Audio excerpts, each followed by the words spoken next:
Yes, we in it. We back.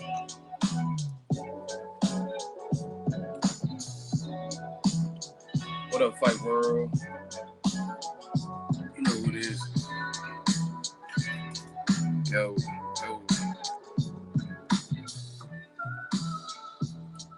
Ready to talk some boxing game.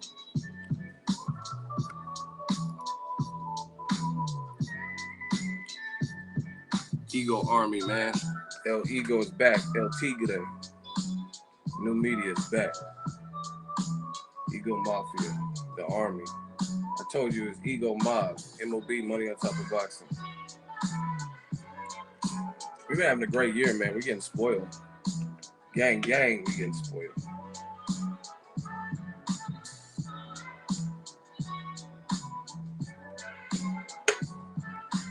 Call me El Tigre because I'm ferocious. And I got hazel eyes. And I got intense eyebrows when I'm about to pounce on somebody in the hot seat. It's all in the eyes. The eyes never lied, Chico.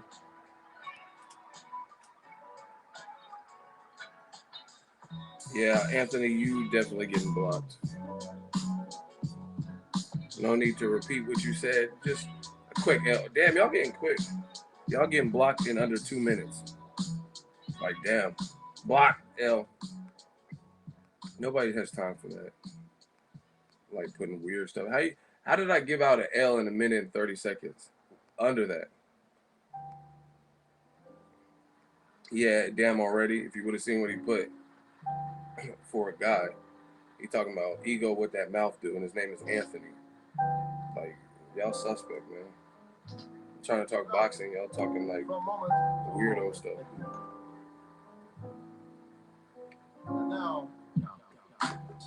Man, we gotta keep it fair, keep it clean. Talk boxing. I don't have time for that. Oh, other stuff, that Elton John worse than animal shit. That Chick-fil-A closed on Sunday shit.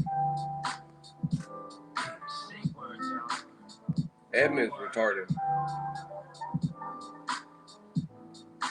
If he believes Ronda Rousey should fight Chris Cyborg, and I'll tell him that. I'm like, you're dumb. What is he gonna do? Yell at me? Have no man. Like, what's he gonna do to me? That's foolish. Ronda Rousey just got knocked out. He gonna move into the States. Where you at right now? You'll like it here. Sometimes some fucked up shit happens, but it's the land of opportunity, home of the brave.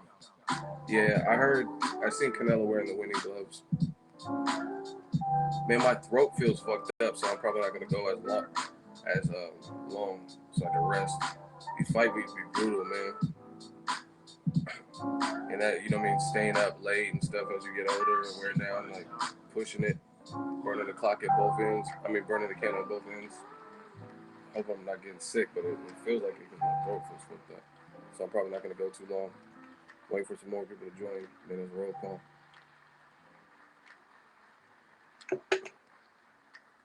So we got to get the super chats and the questions out because, like I said, I'm probably not going to be going too long, so I can rest my voice and shit and just relax. I'm still putting in that work though. We working.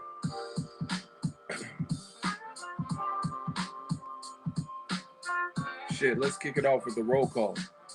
Somebody in the comment section, I'm sick of doing it. My voice hurts. Announce the roll call and then we'll go do it and I'll just read it off.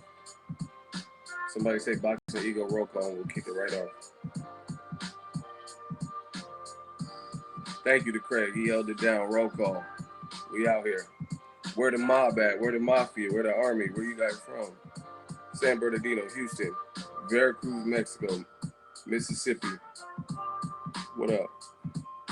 Austin, Texas.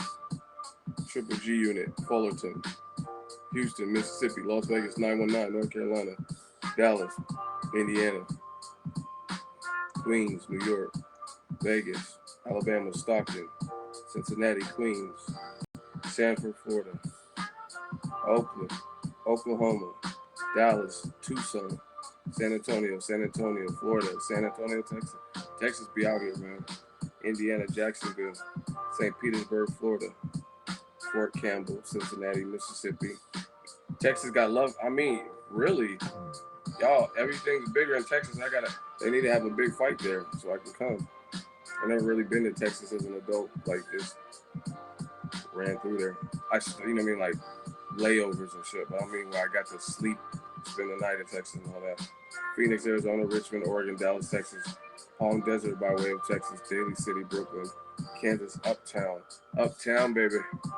London, Baton Rouge, Louisiana, South Korea repping, Oakland repping, St. Louis, Philly, Texas, Brazil repping.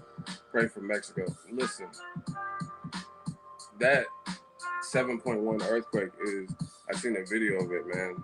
Pray for Mexico. That's fucked up. But anyone has to deal with, you know what I mean, displacement, maybe loss of life, the loss of loved ones, rebuilding. Crazy. 7.1. That's a big earthquake. Now let's get into this boxing stuff. Shout out to the Philippines. I did a video. They talk about Jeff Horn possibly fighting Gary Corcoran. Who is that? Do any of y'all know him? Do any of y'all know? Who's Jeff Corcoran or Gary Corcoran? I ain't doing no impersonation of my voice, feel like my throat's sore.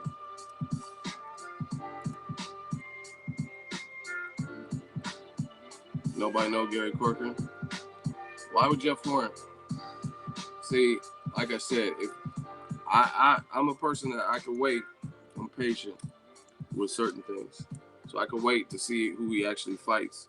But I'm gonna tell you right now, if it's Gary Corcoran or Gary Busey, whoever the fuck the dude is, then that Errol Spence call out was some bullshit.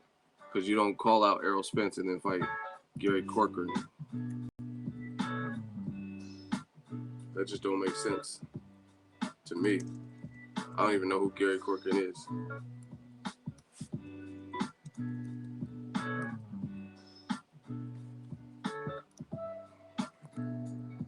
San Diego's a good place. You'll like it there. Good weather, good women, good food. Gaslamp District. Who is Gary Corcoran, man? Corcoran. And look, he already lost and been stopped before. He got stopped by a guy, Liam Smith. He got stopped by Liam Williams, who lost to Liam Smith by stoppage, who lost to Canelo by stoppage. Liam Smith did. He's fighting at 53 and stuff, and now he's dropping back down into the 140s. Who is that? Man, this boxing game is, like I said, you've seen the title of the video. It's a great year for boxing, but come on, Gary Corcoran. It's just like wasting everybody's time. And I'm not trying to throw shade to Gary Corcoran. I really ultimately don't know much about him. Just like I didn't know much about Jeff Horn, but I believe in probability. And there's only so many times you can, you know what I mean? More often than not, massive underdogs don't do the Rocky Balboa story. You know what I mean? Liam Smith didn't really do nothing with Canelo. Most of the times it's like that. You know what I mean? Where they were underdog for a reason.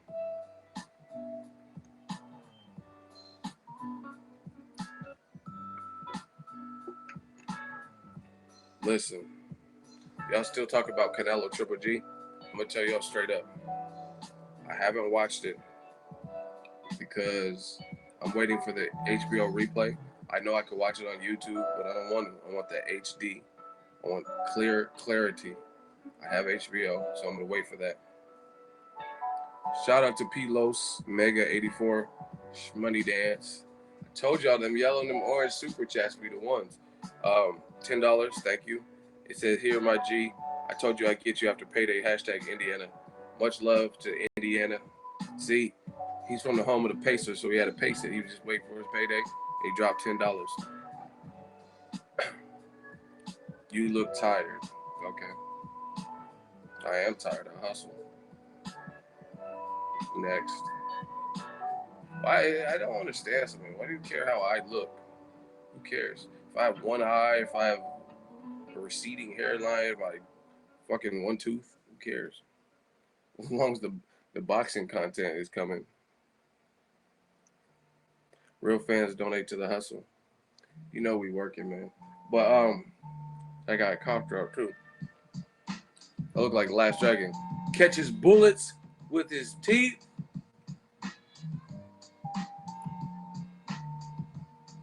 Yeah, man, y'all be some weirdos. You need to get lined up. Why? I'm not trying to impress you. Unless you a chick. The fuck? Your beard is crooked. Need to get that touched up. Nah, I'm not doing anything you request. But good year of boxing. But like, who's this Gary Corcoran? Really? It's mad sus. Like, I've never went on a dude's live stream and really even. I mean, if anything, no homo. I would say something like, "Oh, that's the shoes is clean, or your fit is dope, or I like your hat." You know what I'm saying? But I never did it to critique the guy, like facial features and shit. Boxing got some weirdos, b. Yeah, you look tired.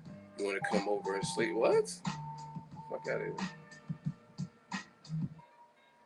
Who was Horn? Yeah, but I thought Pacquiao beat Horn. So I understand you have to start from somewhere, and Horn also hadn't been stopped like this Gary Corcoran dude got stopped. So why do I want to see this fight? You know what I mean? And like I said, it's only so often that the underdog pulls an upset. And even in the Pacquiao fight, it was a close fight. Some people, myself, I talked to Errol Spence Jr., he said Pacquiao won. You know what I mean? Troy King thinks Jeff Horn won. So, you know what I mean? Different people who felt different ways, but it was a close fight. So I understand people got to get on the map, but like I said, the probability is very low. Jeff Horn should be coming to his next fight pretty confident because he beat Pacquiao. He got to rest up a little bit. So what is the Gary Corcoran going to do for him? You want to know how I know some of y'all be full of shit? Because you always try to save face by justifying these weak ass bullshit fights like Canelo Liam Smith, the fight nobody really called for. But the reason I know, can we get close to 100 likes? It's been almost 15 minutes. We got over 100 people, but we only got 68 likes. Can we get close? Can you hit the like button?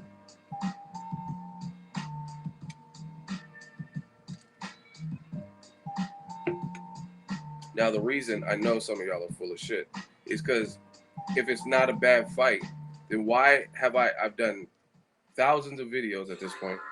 How come none of you guys are talking about these guys until some promoter decides to match make their fighter and make them fight that person out of nowhere? Like, why are you guys not saying, "Oh man, that dude Gary Corcoran, he's the man"? It's only until the promoter brought it up that this is a potential opponent for Jeff Horn. Now you're like, "Oh, it's not bad." Yes, it is. And if it wasn't, why are you guys nobody's ever come to my page. I put that on Boy Scouts Honor, and I used to be in the Boy Scout, but I haven't heard one person, I can't recall anybody ever telling me anything about Gary Corcoran. And that's real. Anybody. Nobody.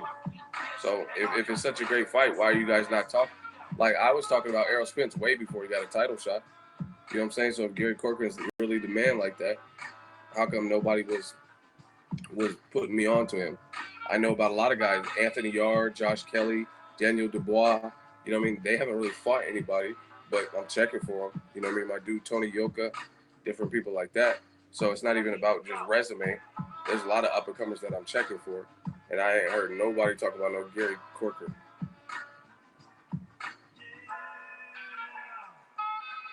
Lutalo, should I put him in the hot seat? Because he said, why can't he get an easy defense? Is that hot seat worthy? Is that hot seat worthy, y'all? Should I drill him? Because I'm already not feeling good, so I kind of want to put somebody in the hot seat. Should we put him in the hot seat, man? Okay, he said put me in it. All right, I'm going to reread what he said. He said, why can't Jeff Horn get an easy defense? Right? So explain to me why Jeff Horn deserves an easy defense, and we'll have the dialogue. Right? He was in a war with Pacquiao. He was actually on the better side of the war because the cuts were fucking Pacquiao up more than they were fucking him up because he was like causing a lot of them. And you know what I mean? A lot of times the aggressor is the one that's not all cut the fuck up and bleeding. The injuries on his face, a lot of the injuries on his face were from like actual punches because he ain't got no defense. Okay. Now, time to burn you. He just went life and death with Pacquiao in a war. Look at his face. Okay, so this is what's wrong with boxing. Listen, if you're a champion, don't nobody give a fuck about that. You know what I'm saying? You're the champion, right? That's one thing. I'm reasonable, so I can understand a guy who just gets a title, like, you know what I mean? Like, let's say Gervonta Tank Davis, he beat Jose Pedraza, and he fought as mandatory. I mean, that made sense. That's a business that makes business sense. Then they try to get Orlando Salido. He was injured, so then they fought this Fonseca undefeated dude, just to keep him active. No, no, no, no. We don't do that. What about Tank ducking Loma? See, this is what you guys always do. This has nothing to do with Gervonta Tank Davis. I was just giving you one example. This is about Jeff Horn and who he's fighting, and you're trying to justify it, right? That's what this is about. So, see, I told y'all, new media, this is what they always try to do. Here's what they think about you. This is what they always try to do. I bring up one point just in conversation in my rebuttal, and then he's bringing up Tank Davis and Loma. That's a whole different subject. All right, so back to the subject at hand. I get it. You want a tough fight, but listen what I'm saying. This is my whole point. There's guys who aren't top 5. The welterweight is the most stacked division in boxing. There are a lot of guys who are outside of the top 5 that Jeff Horn could face that would be more compelling, better fights, give him true experience. Because listen, if Jeff Horn's going to rematch Pacquiao or fight Terrence Crawford or somebody in the future, right? Then beating Gary Corcoran is not really preparing you for a Crawford. So he should want to not go to the bottom of the barrel, even in the title defense. Again, there's guys I think Jeff Horn can beat that wouldn't be a Gary Corcoran. Okay, now let me finish putting you in the coffin. He said, who would be a great defense? Amir Khan. Jeff Horn might be able to knock out Amir Khan. Amir Khan might be able to outbox him. That's a great fight. And Khan has a bigger name. I don't know what Kell Brook's doing, but maybe if he's fighting at welterweight, he said he wants to come back in December. Andre Berto said he wanted to fight him. Danny Garcia is no longer a champion. You have Amir Khan. Oh, I said that. I would rather see a Victor Ortiz fight. At least I know Victor Ortiz had a knockout. He just fought that guy, Saul Corral, that Josecito went the distance with, and Victor Ortiz just knocked him out, right? So, and he's a southpaw. He's big, strong. That's a good fight. Sean Porter. You have Lamont Peterson, who has a version of the WBA belt. Luis Collazo, right? Adrian Broner. I don't know what weight he's trying to fight at. He said 40, but he keeps bouncing back. So I just named you at least almost 10 people that have bigger. Brandon Rios is another one. Jesse Vargas. Those fights are all not necessarily the toughest fights for Jeff Horn in the division, but I guarantee you at least those guys have names. You know what I mean? And I would assume based on their pedigree, Jesse Vargas has fought some people. He just went in there with Pacquiao, fought Josecito Lopez, Khabib Alikverdiyev, Tim Bradley. So it's not about taking an easy title fight because, like I said, Jeff Horn, based on what he showed in the Pacquiao fight, he might be able to beat Brandon Rios, Victor Ortiz, or whoever. I don't know, Amir Khan. I don't know. I got to see it. But those all have bigger names, and they'll bring more money, and they're not the best of the division, meaning they're not the top champion, Errol Spence, Keith Thurman, and shit, or Pacquiao.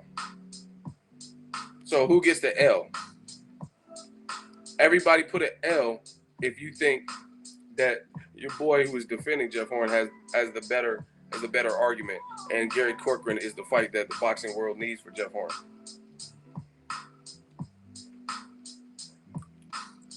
Look, you already getting the L. You said put me in the hot seat, so you are defending him. Look, your L's are just coming in. Listen, it's not even about Gary. Who the fuck is Gary Corcoran? See how they backtrack? Now he's saying I just said it would be an okay defense. No, you said put me in the hot seat, and before that you said why shouldn't he get an easy defense? And I told you there's some defenses that are not Errol Spence, and there's some defenses that are not Keith Thurman. Diego Chavez is another one. I would love that fight. I think that's a good fight. So you're getting multiple L's. Here's the other thing. The other reason it's an L is because he called out Errol Spence Jr. So don't call out Errol Spence Jr. and then fight Gary Corcoran. You know what I'm saying? So that's another thing. So if you call out Errol Spence and Floyd Mayweather especially, he's like, hey, Floyd. He's like, which one is it? Do you want the walking stick or the gloves? Like, whatever he was saying, right? That corny shit with the walking stick. Why are you going to call out Mayweather if you want an easy fight? You're getting bodied now, you see? You're getting bodied now. If you wanted a tune-up, don't call out Errol and don't call out Floyd because they damn sure ain't no tune-up fights. How is Gary Corkin a fucking money fight? What money? Who is he? You mean a token fight? Like tokens at the arcade? How is Gary Corkin a money fight? But Floyd is not a tune-up for anybody at welterweight. Okay, Floyd's not a tune-up. So you don't call out the top, okay? And you still, see, listen, people. And my throat is fucked up and I'm still bothering y'all. This is what they do. They deflect, start talking about Lomachenko and Gervonta, which this argument really has nothing to do. And then two, I give you two names and you point out one of them. I said, why did you call out Floyd and why did you call out Errol Spence? And now you keep talking about Floyd. But explain the Errol Spence thing. You are deflecting because you start talking about Lomachenko. And again, I said Floyd. I said Jeff Horn called out Floyd and Errol Spence Jr. Proof. It's documented. And you're only talking about Floyd. Hey, Floyd's the money fight. Okay, so why did he call out Errol Spence? You've already spoke to the Floyd situation. Yeah, Floyd's retired. All that. Okay, so that's your justification. Why did he call out Errol Spence? Errol Spence ain't a money fight. There's guys in the division. It is not the best defense. What? What are you saying now? Why do you guys want to get in the hot seat and you're getting flamed in the hot seat? Who likes that? You guys just gluttons for punishment or something? Really? I would just stop typing my name. Like, you're going down. Someone said, throw the damn towel. I'm mad? What am I mad? I'm flaming him. Why would I be mad? No, okay. So, bye-bye, my friend Huffman. I never said it was the best defense. Then why'd you jump in the hot seat? We're arguing about the quality of this title defense versus others. So, once again, I'm going to count. If you think he lost and gets the L, put your L's up. And if there's more than 15 L's, I'm blocking you. Those are the rules of the game. If you don't think my argument was strong enough, say let him live.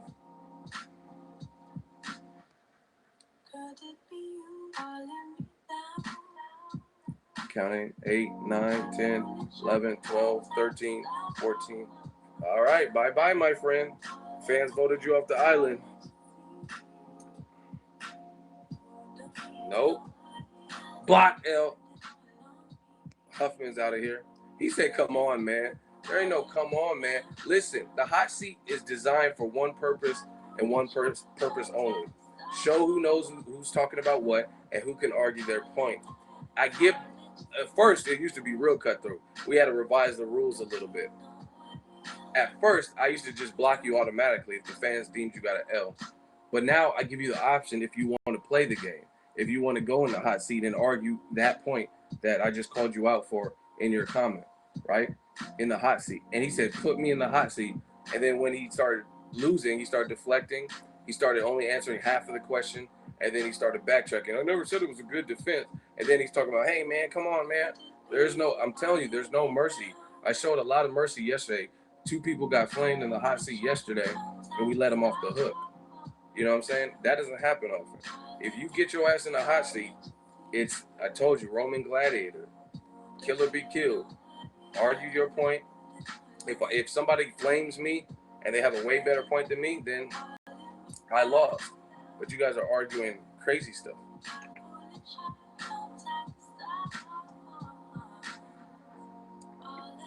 How do you win the hot seat? I don't get the question.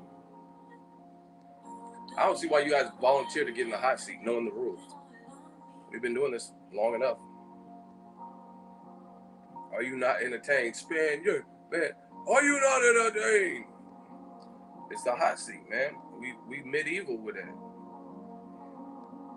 And see, I'm telling you, this is what new media is going to keep exposing. We keep showing you there's common denominators.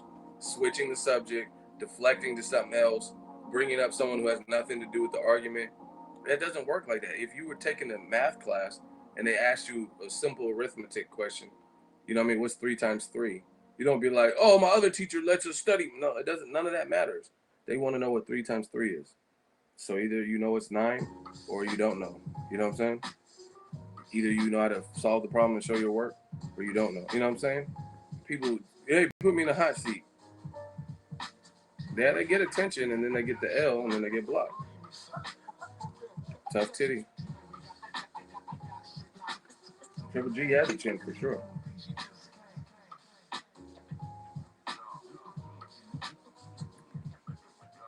Man, this Canelo Golovkin shit is being blown out of proportion. Being blown out of proportion over that one dumbass scorecard. We all agree. Listen, we got 205 people in the chat and we got 136 likes. Can we get those up? Can we get the likes up? Can the likes match the amount of people or at least come closer? Hit the like button. You like that real boxing talk, you like the hot seat, you like what the movement, you know what I mean? Ego Army, what we doing for boxing. Not everyone does this. Not everyone can do this. This is what we do. Boxing familiar. But this Canelo Triple G shit getting blown way out of proportion over that wide scorecard. Again, no one can justify that scorecard for either fighter. Nobody won 10 rounds in that fight. It was tooth and nail. Some rounds were very extremely close. And like, to be honest, can we get to 175 so I can be honest and let you know my truest thoughts? What you thought? Can we get to 175 with the likes? So I can let you know my truest thoughts. It's like the realest shit I ever wrote. Listen. Latin Mayweather Cardoso Perez, $5 super chat. Shmoney. He says you can literally apply the hot seat to life, be honest, and know your stuff. Yeah, man. I mean, that's what I try to do, man. Boxing is boxing, but it's also a lifestyle. Like, there's a lot you can learn from boxing that you can apply to your regular life. Like the attitude of these fighters, the discipline, the focus, the never give up, the bouncing back after a loss. Those are all things because in a sense we're all fighters. Just some people don't fight with their hands. You know what I mean? But we've all battled something. We've all been knocked down, knocked off our pivot, been broke as fuck or whatever. And I think that's why I relate to boxing more than any sport because I definitely know I have my ups and downs and shit. Like people doubt me. Oh, he can't come back from this and that. But we one like away from me telling y'all about this Canelo. Oh, we just hit it. See, we always hit our numbers, people. You're almost at 100,000 subs. We appreciate your work. Thank you.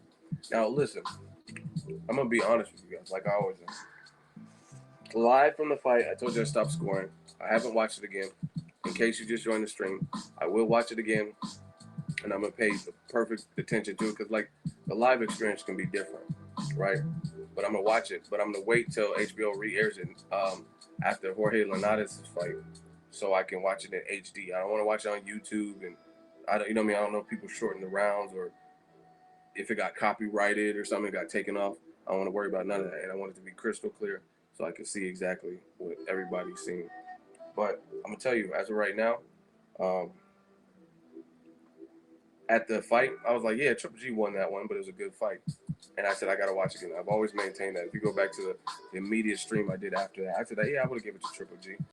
But after this Adelaide Bird and how that blew up, I really started breaking down rounds in my head, and I have actually watched a few rounds, just on the tube and shit. And that scorecard, before I was content just saying Triple G won. You know what I'm saying? Before I was just like Triple G won it to me, but based on the controversy, if you're really a real fan and you're not a biased biased for either fighter, then you have to reanalyze it, despite what you think happened. Reanalyze the fight. You know, if you're going to be neutral. If not, you're not willing to be neutral. Because, like I said, I had Triple G. Okay, Cool J, you are on the hot seat, my friend, because you're saying the dumb shit. And you keep putting it. Triple G won. Canelo ran. Do you accept the hot seat? Accept the hot seat. You just put the same comment twice. Do you accept the hot seat? Because I'm done with this running shit. I don't care if he's stupid. He's going to be stupid in his hot seat if he accepts. If you don't know what the hot seat is, we can give you the rules to the hot seat. Canelo ran, okay, that's your standpoint. No, Canelo fought a great fight. That was for the decaf. You got to be more elaborate because you're about to get flamed up in this hot seat. You know what I'm saying? You can't. Canelo ran, and then your next comment said Canelo was running, and then now you're saying, oh, I was saying the casual fan said that. No, he was about to get it in a hot seat.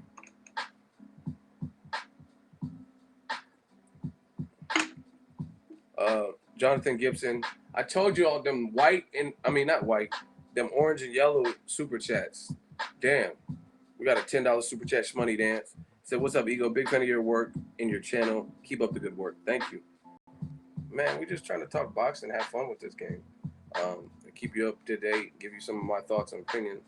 I'm doing the stream so we can hear the opinions of others. If you talk that crazy shit, you might be put in the hot seat. That's just what it is. And that's the best way I could come up with to see who knows what. Because when the hot seat, we're not going to be waiting 30 minutes for you to research it. So you're really going to be limited to the knowledge that's up here for the most part. You know what I'm saying? Because no one's waiting all day for you to respond. It's on the spot, Johnny on the spot.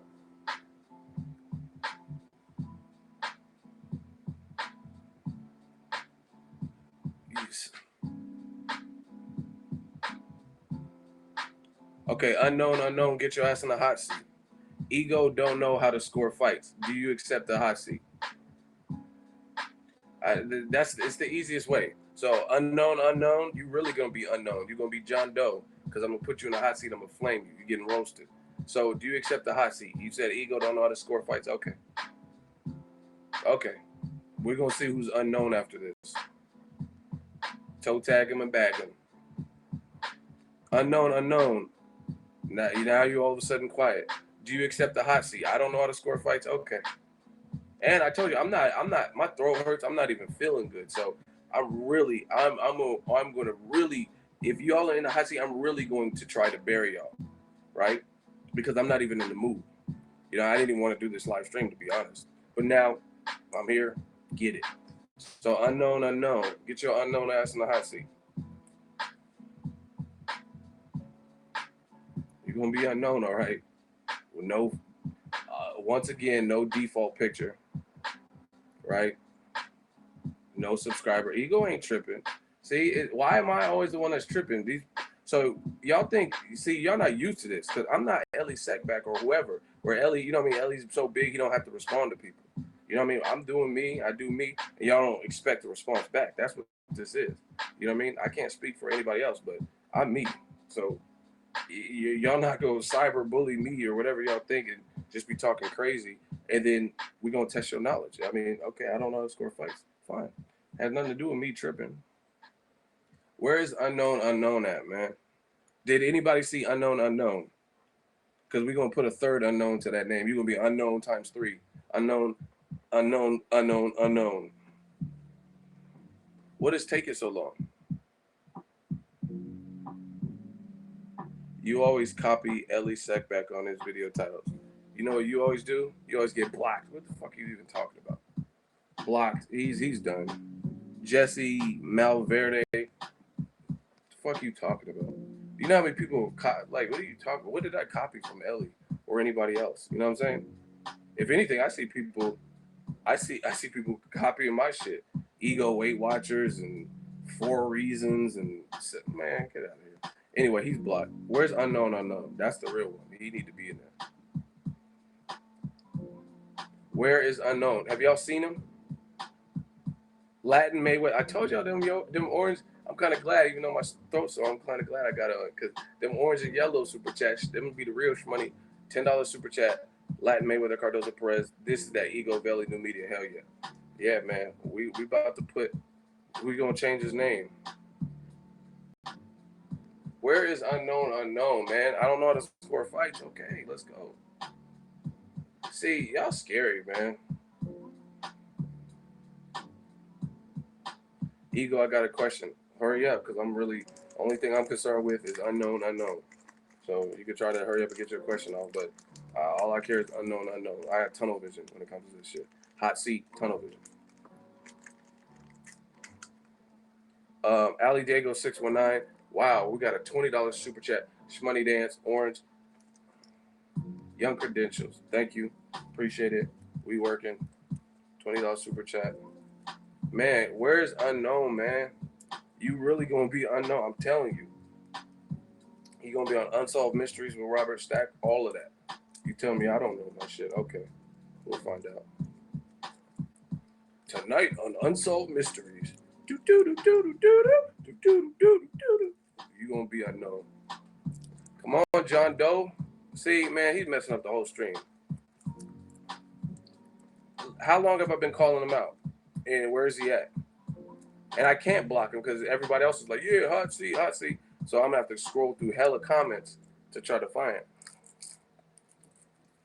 We're gonna see Unsolved Mysteries. They'll be like, damn, how'd I get bodied like that? No one's gonna know. You was on Unsolved Mysteries. No one know. No one know why you got bodied like that. Super chat, I didn't see one.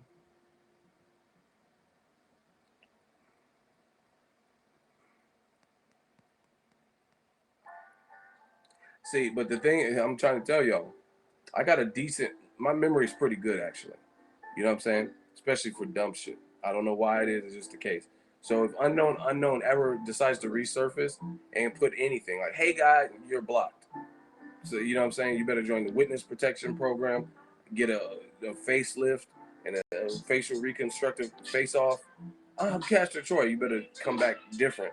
Because once I see that name, after you did this, you getting blocked. Don't say anything to anybody. You're not welcome here. Just like Mean Girls, you can't sit here. And so unknown, you better be unknown, and not come back because you wasted everybody's time. You talk shit. I called you out, put you in the hot seat, and then you got ghost on us. So don't ever rear your head into grown folks' conversations again. Young Credentials. So that username is done for. If you ever comment again now, because now you already wasted our time. I'm not gonna just wait all day for, hey, is unknown made it yet? You know what I'm saying? Looking at my watch, I'm not doing that. What did unknown Terrell person? What did unknown say? Because you just blocked him. I didn't see what he said. See, and these motherfuckers is he was here the whole time because he just put something and someone blocked him.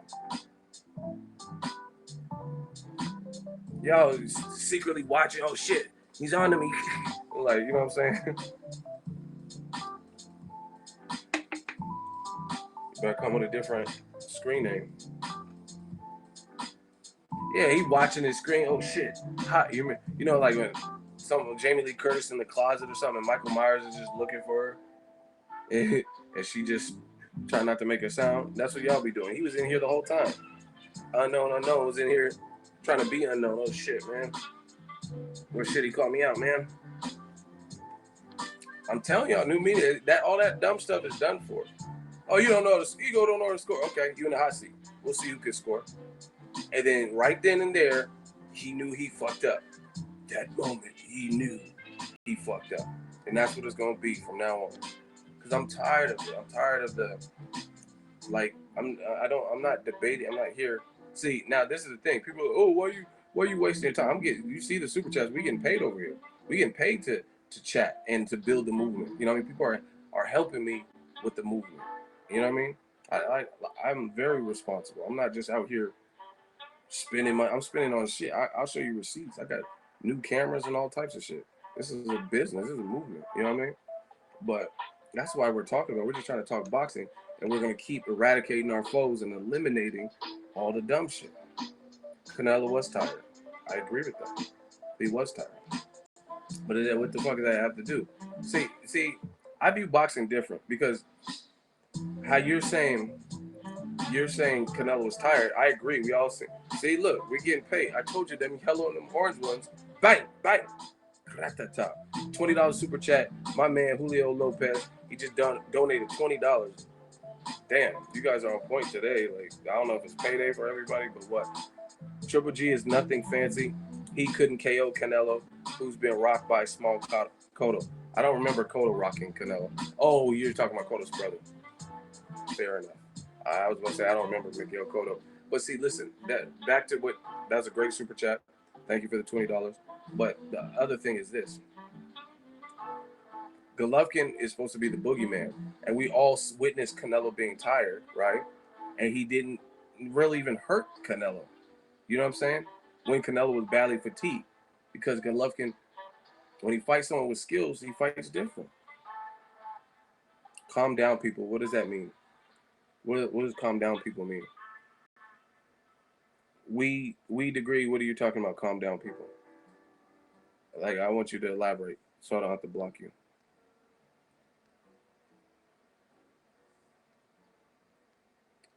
Calm down, people. What do you mean by that? We. You have 30 seconds to answer or get blocked. I'm telling you, we run our streams different. We run a tight ship. You was on about his brother. What are you talking about? Hey, Terrell person, why are you blocking? Who's getting blocked so much? You are a clown. Step your ass on the hot seat then. I'm a clown. I guarantee you I pennywise your ass. Terrell person, why'd you block? It said 78 sports. Did you block him?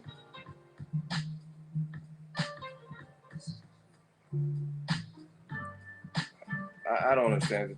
Why are some people are getting blocked? My mods, I'm gonna start stripping away power.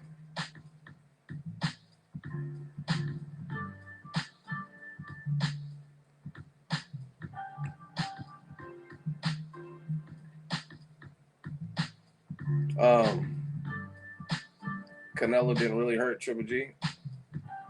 I disagree.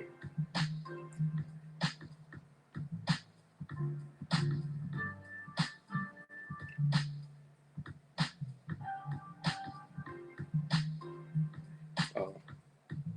Um, where were we?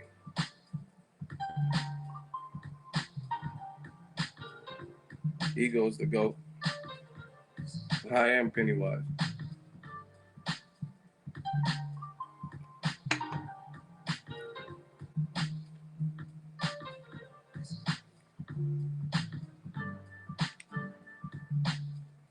Um, I talked to you Sunday on the Dante's Boxing Nation. That's dope, man. I'm glad you enjoyed the show if you did. Change your name to E-GOAT because that's what you are. Y'all crazy. Man, I'm just trying to get back to regular boxing. That's really what it is. I just want to talk about regular boxing. And a lot of, like I said, everyone has so much to say until they're on the spot. Nobody wants to be on the spot.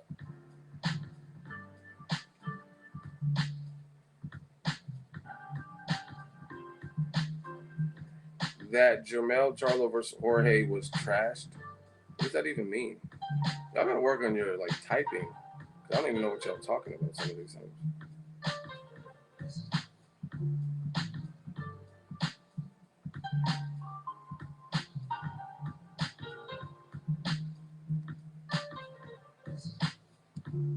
Jorge Linares is sweet.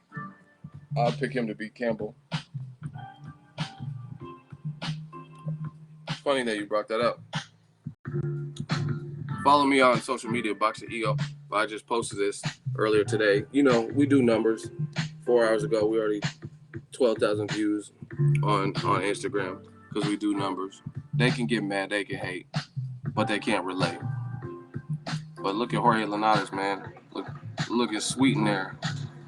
Oh shit. Look at it.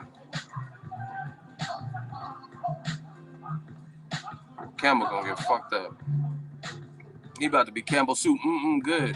Look at his shoes. He got them platforms. Look. He about to Jorge from the Campbell soup the boy. He about to turn him into minestrone. Okay. Vegetable beef.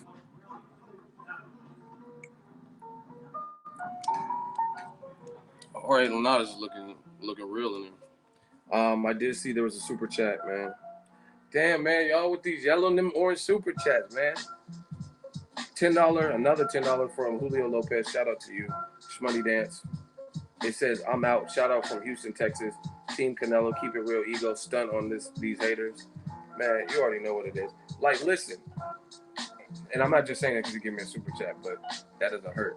You know, that doesn't hurt the super chat movement. But listen, when I first watched the fight, who's Thunder Guy? Ooh, what are you guys talking about?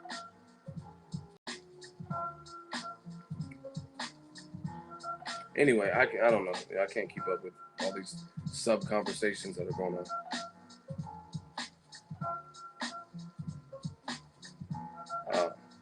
I mean, I don't care about people talking reckless. He called me the N-word. What are y'all even talking about? Listen, I'm a vlogger. I'm not hard to find. Like, you know what I mean? I be at the fights. So, whatever. Just make sure you that same person when you see me. Oh, this is somebody in the chat. So it's not even the real. Okay. Blocked. You done. That was easy. That was easy work. See, the thing is, there'll be like when you start getting your channel popular. He already blocked, man. That's the easy work. When your channel start getting popular, you start getting clone accounts where it's like not even the real person, but someone who's pretending to be them, and then they're trying to stir up shit. You know what I'm saying? So y'all got to be mindful for that. Because someone did that to me. They changed their name to Boxingego and put my default picture when they were just talking crazy, like fuck all you guys, oh Mexican, you know what I mean, just talking crazy, and it wasn't me, but they had my picture, and then the guy, I think I had to report it to YouTube, and the account got closed. Listen, Canelo Triple G. I was perfectly content with the eye test, like, oh, Triple G won. But based on the scrutiny of the scorecard, as a real boxing fan, I wanted to re-examine it, and I will watch the whole fight again. But I looked at pieces and stuff, and really like examined my notes and stuff, the tweets and stuff that I was taking, and in all honesty, I was like, oh, Golovkin won, but I got to rewatch it. That's what I've always said. But since there was so much controversy with this fucking stupid ass bird scorecard, this Adelaide shit, I started really scrutinizing the rounds and then listening to what people were saying. And it's really not that. It was a close fight. It's really not that way off the mark to have it a draw. It really isn't. The only thing, like I said, is overshadowing everything is the 118 to 110. It really is. It's because people hear that bogus ass scorecard, it amplifies everything. But if you had Triple G winning 115, 113, or you had Canelo winning 115, 113, from what I remember, and again, I'm going to watch the whole thing in HD when HBO re-airs it. That's why I want to sit down, get a little green juice smoothie, and then watch the whole thing in HD. I don't care about other people's video, you know what I mean, like another YouTuber, what they say. I just want to watch it on HBO, and that's what it is. But I'm telling you, people were all over the place. Like, hold on. I was sitting on my leg and it fell asleep. That shit hurt. Like, listen, I was talking to my writer today. He said he gave Golovkin round 1. And then I was looking at people's scorecards and they were crazy. And I'm not, you know what I mean, my writer's my dude, and he's entitled to his own opinion. Shout out to my dude Bakari. But I told him, I was like, how do you give Canelo 1? I mean, how do you give Golovkin round 1? I don't see that. I don't see what Golovkin was doing in there. I really don't. I don't see what he was doing in round 1. I gave Canelo the first 3 rounds, and then I think it was round 4 where Golovkin started to start landing more and like kicked up his aggression. I really gave Canelo the first 3 rounds, and I thought he had the 12th round, and there were some real close rounds, like 8. I thought Canelo. I gotta watch it again. But I was looking at some people's scorecards. And they gave Golovkin rounds like 4 through 11 or some shit. I didn't give Golovkin consecutive rounds like that. There was no point in the fight to me where I'm like, Golovkin just won this whole block of like the first 4 or rounds 4 through 11. So some of y'all scorecards is crazy to me. Crazy. I'm like, how did you give Golovkin rounds 4 through 11. Like, honestly, I didn't see that. I did not see that at all. And see, and it's just like I said, I'm gonna watch the whole thing, but I distinctly remember. I don't know the exact round, but rounds 8, 9, or 10, I believe Canelo hurt Golovkin, and he noticed it because he tried to jump right on his ass. Right? He tried to jump right on his ass, but Golovkin being tough, he weathered the storm. Right? But people were still giving Golovkin that round. So I'm like, the round he has more of a visible reaction than Canelo ever had with anything that Triple G threw at him. I never seen Canelo's body language react like Golovkin acted in that one sequence when he got hit with the body shot, right? So I'm just like, how did you give Golovkin that round too? I don't know, man. Like I said, some people score. Like I said, my writer he gave Golovkin round 1. I didn't see what Golovkin did in one round. And see, look at. Can we get to 250 likes? My voice is hoarse. I don't even want to have to be going through this again. Some people, they judge what they like, but that's not how boxing is judged. There is a criteria that they're supposed to be looking for, right? What round is the body? I don't know. It's round 8 through 10 or something. I was there live. I told you I stopped. I was just doing my little quick notes on Twitter because you're in the fight. Listen. Shout out to these fighters because all these fights I fucking cover, right? I'm gonna explain the criteria if we get to 275 likes or whatever. But listen, all these fights I cover, it's extremely hard. You got neighbors, and it's fun as fuck. So everyone should get to a live fight. But I got my computer, and shout out to these fighters because that 1 minute break seems quick as fuck. All I could do is like type one tweet or 2 short tweets. You know what I'm saying? It's like that 1 minute goes so fast. So again, your note taking and stuff is not as on point because that 1 minute goes really quick. And then it's like ding ding. So I'm trying to watch the fight again. You know what I mean? I'm not trying to overly take notes and write no essay. So I just do quick tweets, round by round tweets and stuff like that, and keep it pushing. And then I hear that ding ding, and I'm like, okay, fuck it. But I'm telling you, man, people had this fight scored all types of fucking way. Some people gave Golovkin the first 5. I'm like, how? Those are some of Canelo's best work defensively and stuff. Like, and he was countering. Like, again, some people go off of what they like, and I'm gonna explain. Can we get to close to 275? And I'm gonna explain and break it down because time is money. Like I said, I wasn't even gonna do this stream, but and this has nothing to do. If you had Golovkin winning, cool. See, y'all think I'm joking when I say, "Oh, I don't care who you guys pick." I really don't. I'm getting paid either way. I've met Golovkin. I've met Canelo. I've asked both of them questions. They're both cool people. They're both great fighters. I really don't care. Like that. Some of y'all, like I don't buy memorabilia and T-shirts of these fighters. It's different. It's different. Like it's like Berto kicks it with Chris. He told me Berto hangs out with Chris Brown frequently, so that's no big deal for him.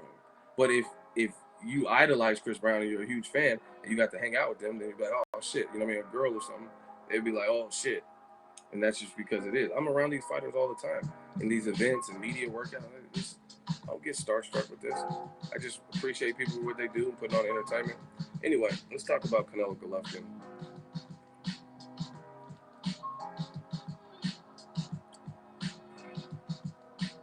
I can't post a fight on YouTube and comment over it because there's strict YouTube, especially now, they're real strict about stuff like that. And you know what I mean, my channel, I work too hard for it. So I know I don't own the HBO fight footage. So, you know what I mean, I can't put up HBO shit. I'll get a strike. But listen, I told you guys yesterday, neither guy showed definitive separation. That's one thing that makes this fight hard. No one showed separation. I'm not saying Canelo was in there just like dogged him or didn't get tired or anything like that. I'm not saying that. But there's also deficiencies with Golovkin. No one showed separation to me. No, like they were saying, oh, the winner of this fight should be pound for pound, number 1. On that performance, I can't give either of them pound for pound. I can't say because Ward is showing you separation. Okay, first Kovalev fight, there wasn't much separation. But he rematched Kovalev, and he showed separation in his skill, right? That's one thing. And on top of Super Six and Chad Dawson, other undefeated guys, Edwin Rodriguez, Terrence Crawford, he's showing you separation. Julius Ndongo fight.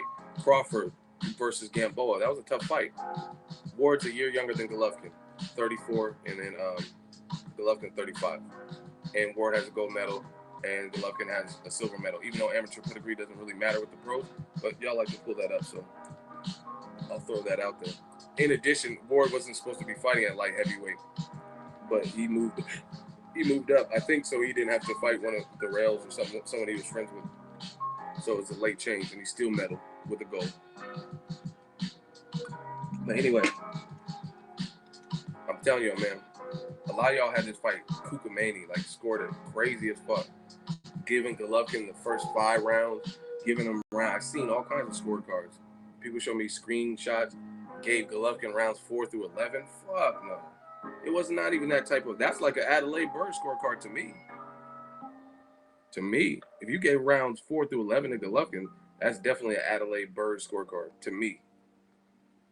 Because some of those rounds were extremely close, and there's a couple things that made it extremely close.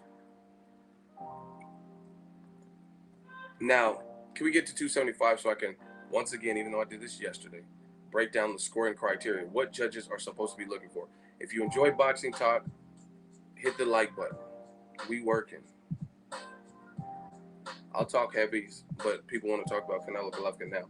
So either stay tuned or just leave for a minute and come back into the stream. Okay, we're there. Like I said, I don't want to keep going over this. It's kind of sad, to be honest. It's kind of sad because this was a great fight. You talk too much and you get blocked too much. Block L.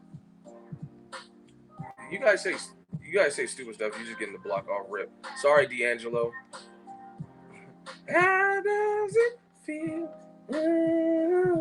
You really, D'Angelo. How does it feel? You got blocked. Talking about you. Why would you come to someone else's stream talking about they talk too much? Why'd you click on here? If I talk too much, leave the stream. L. D'Angelo. You got that L. How does it feel? You talk too much. The fuck you come to a live stream for? Would you think I was just gonna be a mime and shit? You guys say stupid shit to me. You talk too much. Doo-doo, doo-doo, doo-doo, doo-doo, doo-doo. Fucking Charlie Chaplin. He thought it was a silent movie. Fuck out of here. Anyway, thank you for that viewership. You talk too much. Where was I? You teach me everything I know about Boxingego, so thank you. Keep blocking these guys for all of us. Yeah, man, we talking. Yeah, he's looking for attention. He got attention when everyone was throwing their L's up. Sorry, D'Angelo. Anyway, let's get back to the criteria. So this is a pretty good article that I seen that kind of is breaking down boxing. And it's accurate. How to score a boxing match, right? Not that. What judges look for. Can y'all hear that you need the music down? Y'all need the music down so we can really go over this or what? You good? Music down, yes or no? Okay. Yeah, I'll turn it down just a little bit. All right. What judges look for? Listen. Effective aggression. And these are good definitions. Being aggressive gives the impression, very important verbiage, gives the impression of dominance. But unless the boxer is landing shots and not constantly getting countered, it's not exactly, quote unquote, effective. Judges look for effective aggression, where the aggressor consistently lands his punches and avoids those from his opponent. So that's one criteria that these judges look for. Effective aggression. Not being able to walk through shots because, like I said, Ruslan Provodnikov walks through everybody's shit. He walks through everybody's shit, no matter how hard you're hitting. Tim Bradley, Power, or Lucas Matisse, he literally walked through everybody's shit. Who's Sonny? Ring generalship, technician combos, point system, jabs, body shots. Okay. Listen, effective aggression. That's people see pressure and it's impressive for sure that Golovkin is well stamina, well conditioned, able to eat hard shots and still keep coming.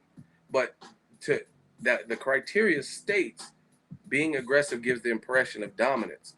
Again, that's why people just they hear that first part, but they don't look at the comma. I'll show you again. Being aggressive gives the impression of dominance, comma. So there is more. That's what a comma represents. But unless the boxer is landing shots and not constantly getting countered, it's not exactly effective, right? So Canelo is a counter puncher, and he was throwing less. Golovkin was working harder than him and hit a lot of rounds, but Golovkin was also eating a lot of flush shit. Flush. Like I'm talking about uppercuts, and Golovkin's like making a fake, you know what I'm saying? The face. Canelo was hitting him with some sweeping hooks, some straight shot. And again, I'm not saying Golovkin wasn't doing anything, but you got to look at the first part of effective aggression. It's not just aggression. If it was just aggression, he landed one shot per round. Really? Are you that dumb? You're triggered. You're about to get triggered, and you're gonna get fired and put not flush. What? So Canelo landed nothing flush to you. Oh, we're gonna have some people in the hot seat. This is gonna be funny. Oh yeah, LOL your ass. You're triggered. Say what you just said and get in that hot seat. No, not much. Do you want to get in a hot seat? Let's go. You talking about oh ha ha ha? Don't put LOL or I got you triggered or stupid shit. Get in that hot seat. Argue your point. What is your point anyway? I don't even know what your point is, and I know I'll destroy you. So hop in the hot seat. Do you want to be? You're giving a lot of credit where it's not deserved. Okay, what have I said? I'm going over boxing rules. Do you accept the hot seat? If you lose, you're getting blocked. You're out of the stream. So I don't is my point. I don't care about anything else other than do you want to be in the hot seat? That's how this goes. I'm giving more credit and all this cool. Jump in the hot seat because you know more. You know it better, and I'm giving too much. So do you accept the hot seat? And we'll see if I'm giving too much credit or whatever. So we'll wait. Somebody, somebody, tell me when it's been a minute. We'll give them a minute to jump in this hot seat because this is what you guys always do to me. Oh, you don't know shit. You're giving too much credit. Okay, prove what I just said was wrong. Anything, even though I'm just reading the rules, I'm reading the rules, but I'm giving too much credit somehow. So we're gonna see in this hot seat. And once again, you had a duck picture for your emoji, and now you duck in the conversation because I don't see your text box popping up. So I see why you put a duck, because you're a duck. Jump in the hot seat. Howard the Duck. Stop ducking. Come on, DuckTales. Get this coffin. You said I'm giving too much credit, even though I'm reading the rules? Okay. Where is he at? See, do you guys notice about I'm not even doing it. I can't script this. Every single time people say all this, oh, you're just giving too much credit, and Canelo's a bitch, and you just love Canelo. And then I say, okay, jump in the hot seat. And it takes a long time to get a response. Why does it take so long? But you were just putting 4 and 5 comments telling me I didn't know shit and I'm giving too much credit. But then when you're on the spot, it's like all quiet on the Western Front. I'm telling y'all, you're gonna keep seeing this pattern. I'm giving too much credit. Jump in, Duck Dynasty. Someone just put Duck Dynasty. Somebody count them down from 10. We're not waiting all day. We got a stream to conduct. Give them a 10 count.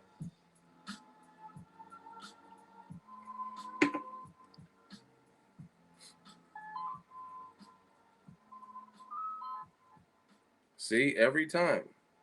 I'm giving too much credit. Okay, argue your point. If you lose, you get blocked. No biggie.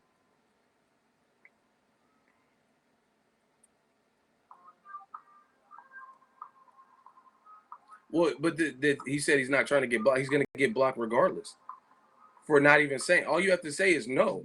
If you don't want to get blocked, then say, no, I don't want to do the hot seat. And then you won't get blocked. I leave you alone. I'm not a bully. I'm not going to just bully nobody. You know what I'm saying? So you get blocked regardless unless you opt out, unless you concede that you don't want to argue your point. The rules are very defined. Okay, he's getting blocked. It's been 10 seconds. See? Every time, man. But like, yeah, the rules are very simple. I like I said, I'm not no bully. If people are trying to learn and they disagree and stuff, but they don't want to be on the spot, that's cool. You don't have to be on the spot. You don't have to do that. But and look, I'm still scrolling. I've been scrolling up for a minute. And I still don't see his comments. So y'all were able to leave a million. You're triggered is now blocked. Everybody put your L's up for you're triggered. He can no longer be with us. It's simple. It's not see, it's not about it's about erratic. Read the 48 laws of power. Crush your enemies totally. You know what I'm saying? And like I said, people have so much to say and they want to argue and say you're wrong or you're full of shit, you're biased, you're a bitch. And then they have two choices. Jump in the hot seat, or you can opt out of the hot seat and be like, I just want to chill because there's a chance I lose. And then you're basically conceding. But you don't want to do that. You want to just disappear after you said hella shit. We don't do that. You know what I'm saying? Man, imagine if I was on somebody else's stream and everything I just told you, and then someone tried to hot seat me. You was reading. What does that have to do with anything? I was reading. I don't get it. Anyway, if someone tried to hot seat me, and I knew I was talking about, I'd be like, all right, come on, let's go. What did it do? Speak intelligently about the sweet science, folks. Boom. You said it perfectly. Whoever just wrote that comment. Yeah, man. Y'all liking the shade, man? Anyway, back to the criteria. Effective aggression. That's what a lot of people get. That's probably the biggest one. Because Golovkin was putting on the intense pressure, but like you see in the definition, he was getting countered too. Now, the other thing is like Golovkin missed 500 punches, I think. You know what I'm saying? That's a lot of punches to fucking miss for someone who's that busy. Other thing for me is what I've been telling y'all. Golovkin is good, he's solid, but ever since he stepped up in competition, his last 3 fights, the fights are undoubtedly harder. Even if you had Jacobs losing, if you had Canelo losing, the fights don't look the same. You're not just running through Canelo like you did Dominic Wade. It's that simple. And this is what I've been telling you. All that 23, look. Hold on. Let me figure this out. I got to make this point real quick. Let's say Floyd Mayweather was a huge puncher. He had the most power in the division, right? Let's say he at welterweight he was this. Do you imagine like his knockouts wouldn't stop because he fought a Canelo or a Triple G? You know what I'm saying? Triple G had 23 knockouts in a row, and then all of a sudden it stopped. Like people forget this. Kell Brook, okay, you could say he got credit for the knockout, but his corner threw in the towel and he had an injury. I'm not making an excuse because obviously the fist of Triple G created the injury, but that's like a freak accident. You know what I mean? Angulo got fucked up by Lada and couldn't continue. You know what I'm saying? So shit, if it's an injury, and that could fuck you up. But if you go back to the Kell Brook fight, Kell Brook as a welterweight never got knocked down. Never got knocked down. He even got knocked down versus Errol Spence Jr. You guys realize that, right? He took a knee. He was getting pummeled, and he got knocked down. Golovkin didn't knock him down, and that was the undefeated Kell Brook jumping up to 160. Right? These are facts. Those are facts. And that's the thing is like, I feel like HBO, they and see this is the part you have to tread lightly because Golovkin is a good fighter. Nobody's taking that away from him, but he is not what they told you he was, and I think that's showing up in his last 3 fights. People are like, oh, he's past his prime. I don't think he's past his prime. He's 35, but he also started late, and you know what I mean. In a lot of those fights, he's only had a handful of tough fights. Kasim Uma, Jacobs, Canelo. You know what I'm saying? He hasn't had like mad hard fights. Ishida, he knocked him out in 3 rounds or something. Gabe Rosado was a 54 pounder. He had the flu, but you know what I mean. He hasn't really had a bunch of wars. So I don't think he's just so declining in 35. That's some bullshit. It's he's jumped up in caliber of skill. He's fighting better fighters with more intangibles to offset what he does well. Better chins, bigger hearts, more power, better countering abilities. Jacobs used his legs good. That's the difference. And if he would have fought Daniel Jacobs right after the Peter Quillen, I think you still would have seen a tough fight. You know what I mean? Even though Golovkin would have been a couple of years younger or whatever. So I don't believe that. But back to the criteria: effective aggression. And okay, put it this way: I see people keep putting Triple G1 and Triple G1 period. That's fine, but we're breaking this fight down. And listen to me. Name another fight where Triple G. Listen, are you guys listening? Can you guys hear me loud and clear? Triple G all the way, Canelo one. Okay, that's great. Can you guys hear me? Yes. And I want someone to break this down. You guys can keep putting Triple G one and Canelo one. Okay, you guys are listening. Name another fight where Triple G missed 500 punches. I'm waiting. You guys are wasting my time now. Name a fight where Triple G missed 500 punches.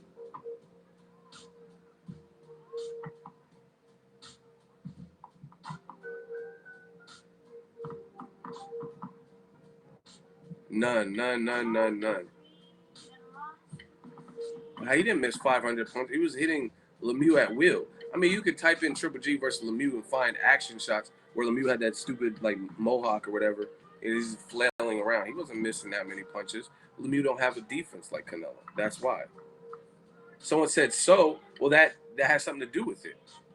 That has something to do with this competition.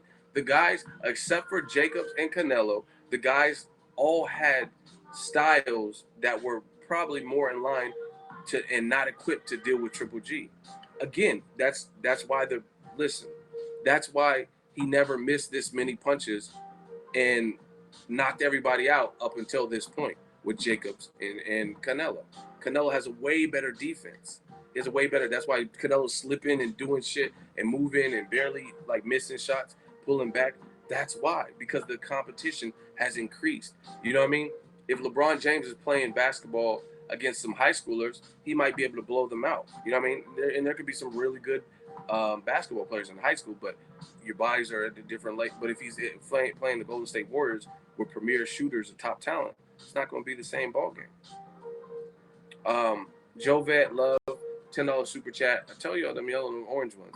I thought Triple G won based on his consistent jab and forcing Canelo to the ropes and corners, but Canelo did have a great defense, was trying to steal rounds with Triple G with some damn good power shot. See, that's fair. That's a fair breakdown. Shout out to you for the super chat. That's a fair breakdown. I think Triple G overall, his game plan was more consistent. But listen, to me, Triple G, put it this way, he fought skilled guys and he's reduced to a jab. He wasn't throwing many power punches. He wasn't. He simply wasn't. He was trying to, but Canelo was making him miss. Like, there's one real memorable shmoney dance. Why?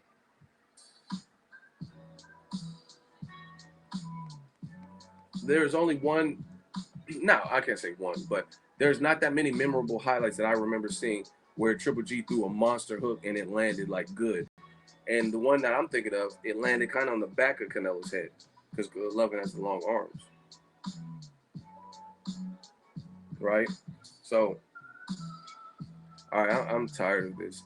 Dickie's 138. Do you want to get in the hot seat? Yes or no? Dickie's 138. Because, like I said, we're not doing this all day. Dickie's 138, hot seat, yes or no? Let's go. Okay. Dickie's said Canelo ran around the ring. Okay. So explain just open up and explain what you mean by that. Canelo ran around the ring. Now let's hear your opening arguments, your opening statements. Come on, Dickie's.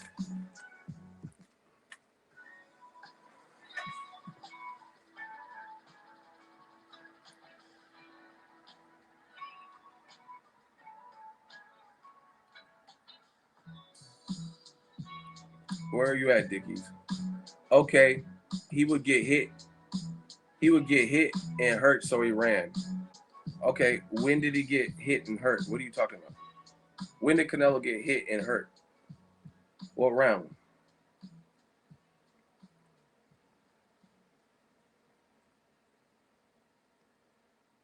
You guys see what I had to deal with. So I want to know what round he was hurt. And like you making it like he got bow and then he's like, oh fuck. And he started to run as a result of getting hit with some hard shit. When did that happen? Because I don't remember really any spots where Golovkin hit him with some hard shit and all of a sudden he had to retreat. When he was using his legs, he was doing that on his own merit. So come on, Dickies, you're wasting everyone's time. Come get your coffin sooner than later.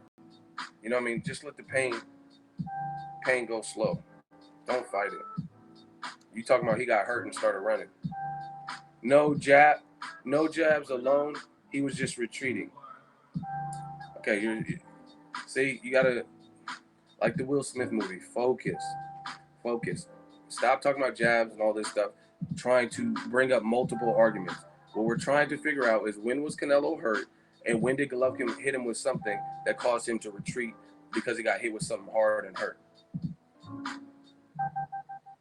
And watch these responses from Dickie. You're gonna get laid out like some Dickies, some khakis. We're gonna iron you out. We're gonna put the creases in like Snoop Dogg, like the Crips do, and we gonna iron you out. So come on, Dickies. Lil Dicky, the rapper. When did Golovkin hurt Canelo and he started retreating? He caught a couple of right hands, very generic. What round? Tell me some more than that. And because, like I said, I've seen Golovkin mostly dictating with the jab, like he did with David Lemieux. But even in the Lemieux fight, because Lemieux doesn't have good defense, he was able to open up more and actually throw more hooks. But Canelo has a sweet defense, so he wasn't able to. So come on, Dickie. Okay, he only has 2 fucking hands. He's not an octopus. Rounds 4 through 8, jabs hurt him too. What are you talking about? Okay, do you guys, so it's not just me, do you guys remember jabs hurting Canelo and he started running in rounds 4 through 8? Really? I always think y'all gonna jump in the hot seat because y'all so proud to jump in the hot seat. Like, yeah, come on, let's go. And then y'all come with this. Rounds 4 through 8, he got hit with some rights. They only have 2 hands, so anyone can have not even seen the fight and say, oh, that left caught him, that right caught. I mean, it only has 2 hands. You're not telling us no specific rounds, no specific moments, no specific, like, even me, I don't know all the rounds, I don't have them memorized, but I remember the specific sequences. And then you guys, if I broke it down, you would know what I'm talking about if you watch the fight. Like, let's say Mayweather Canelo. I think it was round 11, but don't quote me on it. Canelo punched viciously, missed wildly, and punched the ropes. And Floyd looked down. He was like, what the fuck? What were you trying to hit? And embarrassed him. So again, I don't know the round number, but I can tell you that sequence, and anybody who watched the fight that remembers the fight will know. Dickie, you're just getting bodied, man. And I mean, Golovkin has a very good jab. Kovalev has a very good jab. But at the end of the day, most people haven't shown a jab disrupts you. But most people aren't getting fucked up by jabs. Like, yeah, you could say Jamal Charlo caught Julian J. Rock Williams and dropped him with the jab. But again, how many people have you seen badly rocked by a jab? Why didn't Golovkin knock him down with the jab then? Golovkin was mainly jabbing because he couldn't get combinations off. And he's not a better inside fighter and he doesn't have a better defense. And Canelo wasn't there. Should I keep burying Dickie or do we have to keep going? See, I'm telling y'all, this is not the channel for you. All that he ran shit. Because, listen, I haven't even got to the running shit. I'm just listening to the other bullshit you're saying in your opening statements. That whole he ran shit is stupid. Guys are going to fight whatever they fight to win. If it makes a boring fight, if it makes an exciting fight, then it is what it is. I mean, that's like me telling Triple G not to use his chin, not to tuck his chin well. Put your chin straight up, so if you get hurt, you'll be visibly wobbly. Why would anyone do that? He knows he has a good chin, but he tucks it well. You know what I mean? No one's there to give you handouts or favors. You know what I mean? Nobody's there to assist you in winning. They're trying to beat you. Why didn't Canelo move around more than ever? That doesn't even make sense. Why didn't Canelo move around more than ever? He did move around more than ever. Oh, you saying why did he? It's a strategy. It's his game plan. Golovkin's supposed to be the boogeyman, so he tried something.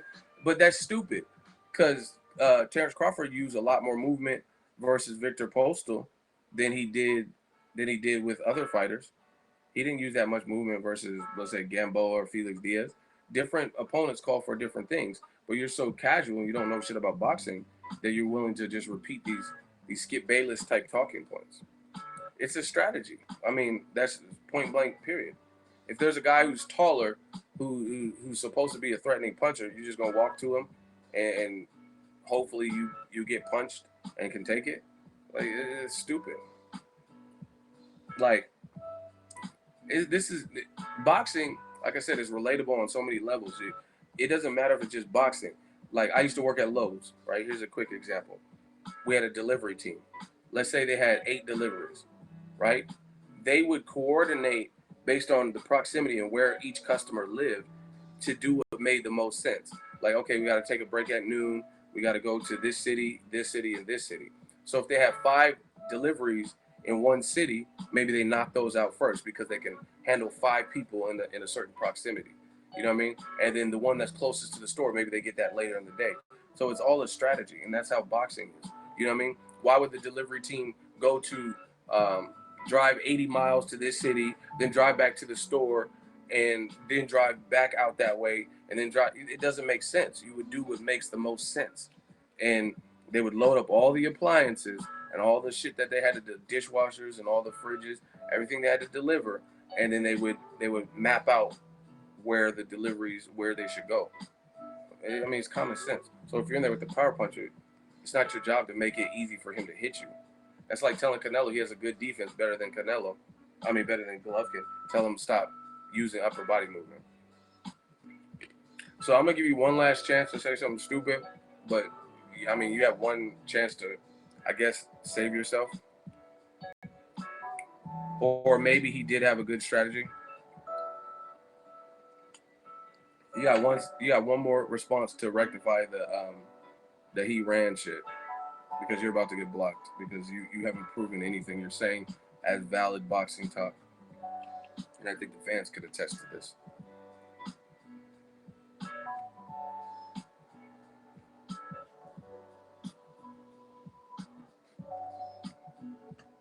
Come on, Dickie. One more response so you can get this coffee.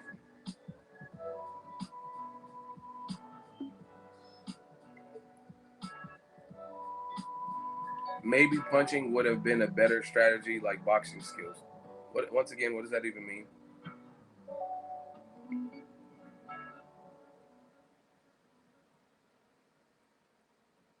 So we'll do the quick vote. Did Dickey prove his argument as valid that Canelo ran and stuff in the hot seat? Did he fight his way out of the hot seat? If you don't think he fought his way out of the hot seat, put your L's up. Put your L's up. No. Bye, Dickey. You clearly got over 15 L's. Any last requests? Yeah, you're getting too many L's. I gotta block you now. Thank you for playing, Dickey.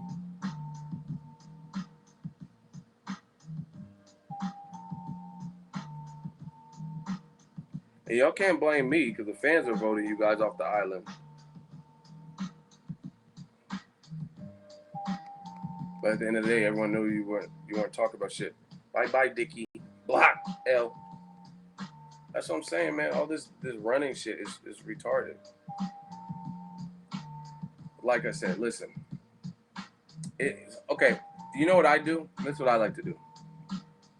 Whatever they say, look at the exact opposite of what they're saying. Like, okay, so if somebody's a runner, What is the exact opposite of the running style? Somebody put in the comment section.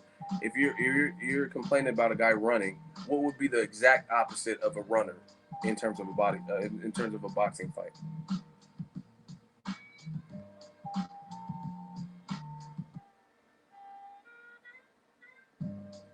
What is the exact opposite of a runner? Exactly. Aggressive, cutting off the ring, brawler, phone booth, Sean Porter, pressure fighter, brawler. Exactly. These are all great things. So this is what I like to do. Because I'm willing to listen to the dumb shit people say, even if I feel it's dumb from the moment it hits my earlobe, I can listen to what you say. But then I interpret it and I'm like, that doesn't make sense. That's stupid. So we'll use the opposite. The opposite of a runner would be Ruslan Provodnikov. Mad aggressive, tough, keep trucking, keep coming forward, aggressive, power puncher, something like that, right? Listen, you can't tell Ruslan to stop putting so much pressure on you. You can't tell Ruslan to stop hitting you so fucking hard and giving you a concussion, right? You can't say, Ruslan, untuck your chin and take the shot flush, if you know, even though he doesn't have a good defense, right? So the bottom line is, you look at the opposite of what people say to do to runners. It's your job to figure it out. You got to figure it out, because the opposite of that is not going to turn down or dumb anything down for you to make it easier. Like, God damn it, Deontay Wilder, stop hitting me so fucking hard. He's not going to stop hitting you hard. You know what I mean? He's not the most fundamental dude, but what he does have is power on both hands and that equalizer right. So he's not going to stop hitting you and stop trying to time you with that right. So it sounds stupid that you would take these runners and tell them to do that. Hey, sit still. Stop using so much defense. Stand there and fight. Come on. That's retarded. Because we don't do that to power punchers. They stupid as fuck. When you in that ring, it's totally different.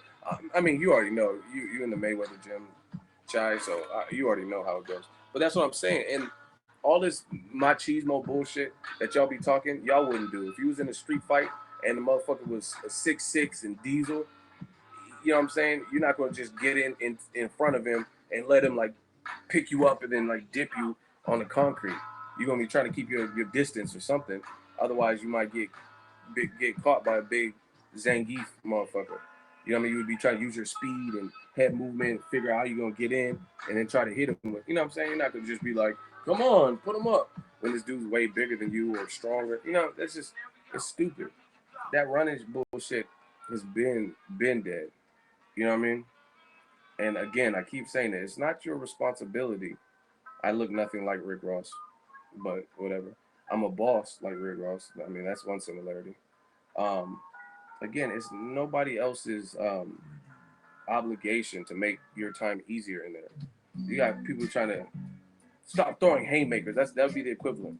Don't throw that haymaker, because if it connects, I might get fucked up. Like, no one's gonna do that. No one's gonna make your. If they could throw some Maidana, he's one of my favorite. If Chino threw some wild shit and it caught you, oh well. If you can't take it, oh well. He's just trying to hurt you. So if someone's using defense or using their legs, that's your fucking problem. Tough titty. I mean, that's it. What it is. Golovkin's supposed to be this big puncher. Supposed to be a big puncher. So, you know what I mean? Why would you take chances early when you're freshest and, like, you know what I mean, start coming? Stop comparing running to heavy punchers. You make me stop. Jump your ass in this hot seat so we can stop you. Sam Kelly, jump in the hot seat. Jump in the hot seat, because you obviously have a problem and you don't agree or whatever. Jump in the hot seat. Come on, Samuel.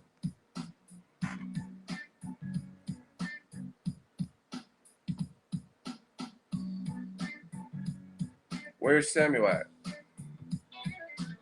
Y'all gonna learn soon enough. Jump in, Sam. Stop comparing. No, I'm not gonna stop. You stop. All right, Sam has 30 seconds to answer if he wants to be in the hot seat. If I get no answer, he gets blocked off rip. So we'll be waiting. See, that's how I do you. That's how I do you. You want to play games and act like you can't hear me. directly calling for you. There's not a million Samuels in here. So do you want to be in the hot seat? Yes or no? And I'm blocking you. Sam Kelly, no. Then sit back and enjoy the show. That's it. It's that simple. And the reason I'm comparing power punchers to runners is because it's the polar opposite. Well, you can say runner style doesn't appeal to you or whatever, but it's the polar opposite. It's the polar opposite, and you wouldn't tell a power puncher to make your job easier. So don't tell a runner, since that's what you guys like to throw out, don't tell a runner to make your job easier. Nobody's going to make your job easier in boxing. If you have a suspect chin, they're going for that chin. If Kell Brooks' eyes are finna fall out, they're going for your eyes. That's just the nature of this sport. You know what I'm saying? Nobody, if Canelo has a defense, he's going to use it. If Mayweather has a defense, he's going to use it. If someone has a crazy jab, Golovkin uses it. When Kovalev couldn't do nothing with Ward in the second fight, that's all he was doing was throwing jabs. So you're going to use whatever you have. If you got a hell of a chin, you can walk through shots, you're going to do that. You're not going to dumb it down for nobody. Gervonta Davis has explosive power. You think he's going to slow down when he can capitalize? Do you not respect brawlers more than runners? No. Why would I? I mean, I respect fighters. I don't look at it like, oh, this brawler. Why would I respect a brawler more than a fighter? He's still in there risking his life. See, that's some dumb shit y'all respect. Yeah, and see, people like you are I could tell by that comment. It's like you're fake, and the reason I'm gonna tell you you're fake is because all these fucking brawlers that get their noodles split and get their fucking kufi knocked off, and these power punchers that go through too many wars and get all the chains knocked out of their coin star. You're never there. You're never there to support them in the aftermath. You know what I'm saying? Why are you being a bully today, man? Leave me alone with that. I told you I wasn't even gonna stream. Um, like who's really calling for Mike Alvarado? Like, man, I can't wait till Mike Alvarado's next fight. No disrespect, but I'm just asking. His name in a great year of boxing. Who's just talking about Ruslan Provodnikov? Man, when's Ruslan coming back? When's Mike Alvarado? They're warriors. Gabe Rosado. You guys, I see the comments. Gabe Rosado's cool as fuck. He knows boxing, but y'all be on his videos when other people interview him and shit. Like, oh, you're a fucking bum, da-da-da. So that's fake to me. That's fake. Don't be, if you like the warriors and guerreros and brawlers and stuff so much, then why are you being so disrespectful to the Brandon Rioses, the Gabe Rosados, the Mike Alvarados who risk it all? You know what I'm saying? Why are you in, ES News comment section when he's interviewing Gabe Rosado, calling him a bum? He gave you everything he has. You know what I'm saying? So at the end of the day, if I was a boxer, I'm using whatever I have. Like, if I was a pro, you got to use whatever you can use. If you're rugged and that's how you get it done, you get it done. So yeah, I don't respect brawlers more than I do runners or vice versa. I respect fighters and boxers. You know what I mean? And you know what the funniest thing is? People always like this runner shit, but when you getting smoked out like a rat, everybody, human nature will make you run. You know what I mean? Like Terrence Crawford, he's not running. Like when they say running, I don't even like using the word, but I'm gonna use it for the sake of this argument. He's using lateral movement and moving his legs, but he was never in trouble by Victor Posto. He was just doing it to create space, get his counters off, and he knew Victor Posto was too basic up and down, couldn't fuck with him. You know what I mean? But look at Lucas Matisse when he fought Victor Posto. He got stopped. Look at Victor Posto when Crawford was hurting him. He literally turned his back and started running. I wish someone would doubt me. I'll pull the picture up right now. I'll pull the Crawford Posto picture up right now. I was there. I was in Vegas for the fight, right? So what happened? What happened to all the warrior shit then? When you getting like, you know what I mean? Look at Brandon Rios versus Mike Alvarado 1. They put on a fucking war. But when Alvarado started getting hurt, he started moving. Julio Cesar Chavez, when Costa Zoo was on his ass, started moving. So fuck all that running shit. Because when you getting smoked out, everybody's gonna run. You know what I mean? You're not gonna just allow for that. You're gonna try to save your ass. It's just like if someone, it's like when these fighters get hurt, it's like somebody pulling out a piece. Like let's say you at a party and someone pull out a gun and start shooting, you gonna just stay there? Nah, you like fuck, I'm fucking out of here. You know what I'm saying? See, when Postal was getting melted with these. So y'all gotta cut it out with all that running. All that stuff was. Y'all call Crawford a runner, and look at Postal. Look what he's getting hit with. Look what he's getting hit with. The body language shit says everything.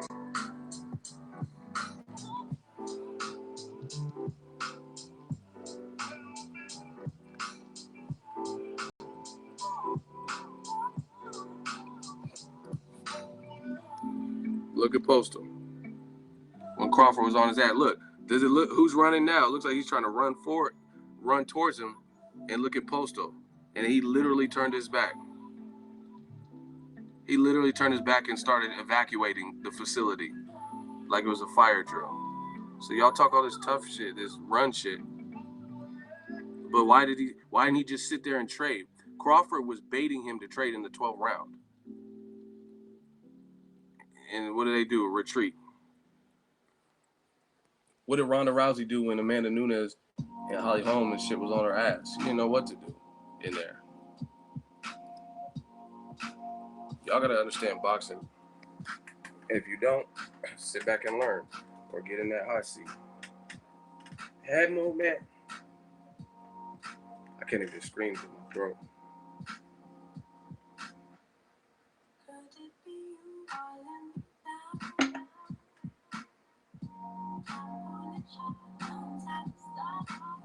That's the fucked up thing about boxing. Like I said, it's like all this runner talk and all this stuff.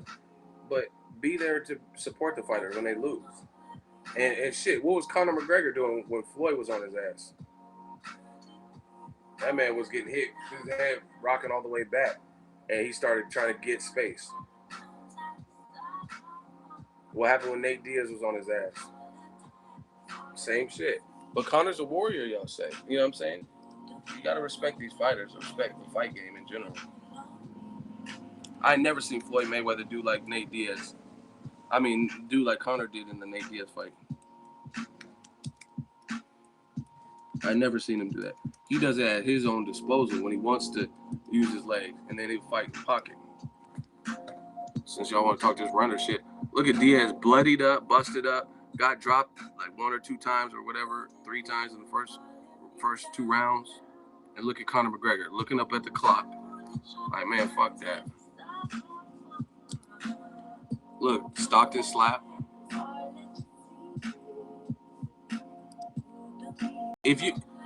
That's not power walking. He put his hands on his fucking waist. How are you not running? You're clearly running. If you could put your hands on your waist like you're doing fucking aerobics. When have you ever seen Floyd do that in a fight? Where he put his hands on his waist? And look how far Nate Diaz is, looking like the fucking Terminator. Like Conor McGregor, I'll fuck your fucking ass up. Look how far Diaz looking like the fucking Terminator. And he has his hands on his waist like he's at a yard sale or something. When has Floyd ever done that? He's the master runner. When has Floyd ever put his hands on his hips like that? In the round. This is during the fight. That's why he's looking up at the clock. When has Floyd ever done that? Look at Alistair Overeem when Stipe hurt him. The motherfuckers, pew! Look. It looks like they're doing a baton relay race. So like I said, when you're getting smoked out, look, doesn't that look like a relay race where they hand you the fucking baton in the Olympics? Look at your boy Diaz. He's like, yeah, come on, motherfucker. He's like, oh shit. Y'all want to talk about running? Come on, man. You could tell just from pictures what's happening.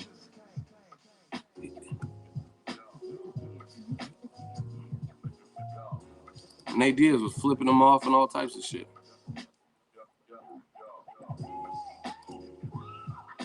Look. Hands on the head.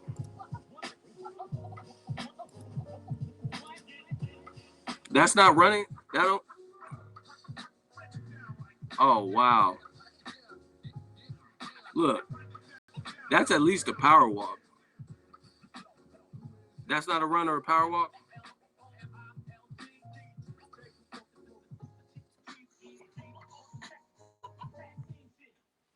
Y'all gotta chill with that.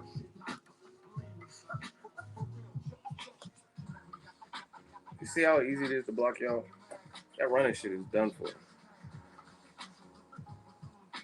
But see, that's the thing. I'm telling you, man, people don't want to address the ugly sides of combat sports. But they always try to put that stigma on certain fighters. A lot of times, African American fighters, or Canelo's not African American, but Golovkin might, people hate Canelo for whatever reason. You know what I mean? Minority fighters. He ran. Shit, you dare to win. It's like if you went to the casino, you're just not trying to lose money. You know what I mean? That's what it is. You trying to come up. So you gotta win how you gotta win. Fuck that. Why are you mad? I'm not mad. I got paid. Do you see how many super chats we got today? I'm not mad. I'm perfectly fine. I'll have to take the rest of the day off probably. I'm not mad at all.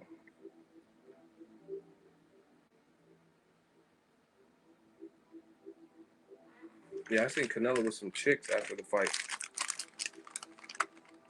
And I seen Canelo post a video today. His face looked clean. Your comparison suck. I just blocked you. I don't know how you got back, but bye bye Sam Kelly. You're blocked. I don't see how you guys really opening up new usernames. I just blocked Sam Kelly and he came back and said your comparison sucked. Didn't say what comparison sucked or why it didn't suck. Came back with another name and still got blocked. I blocked Sam Kelly. Your comparison sucked. This block don't suck. Block. Hell. What y'all want to talk about now? Wilder. He made a new account just to come back and tell me I suck. Whatever. But see, this is what I challenge you guys to do, man. Don't just. If someone said my comparison sucked, what about it sucked? What don't you understand? What What didn't I make clear? I try to be transparent and eloquent with my words. So what about it? Anyone could just. That's what I'm saying. Like when the two people in the hot seat, or one of the guys at least, I was like, what rounds you give Triple G or whatever? What did Triple G do? Oh, jab, right hands for sure. What? Anyone can say right hand. That's not telling me that. Tell me a specific sequence that y'all like. Something Triple G. And for me, I'll be honest with you. I wasn't even analyzing the fight this deep. I was just content. Oh, Triple G won from the eye test. But then all y'all keep start looking at it, and me being the neutral fight fan that I am, I start really analyzing rounds in detail. And I'm like, damn, Canelo didn't do as bad as I thought he did. I mean, I didn't think he did bad, but I thought he faded and stuff like that. But when I start really looking back, I'm like, man, I gave Canelo the first 3 rounds, gave him the 12th round, round 8. A lot of people gave it to Golovkin, but it looked like Canelo landed the harder shit.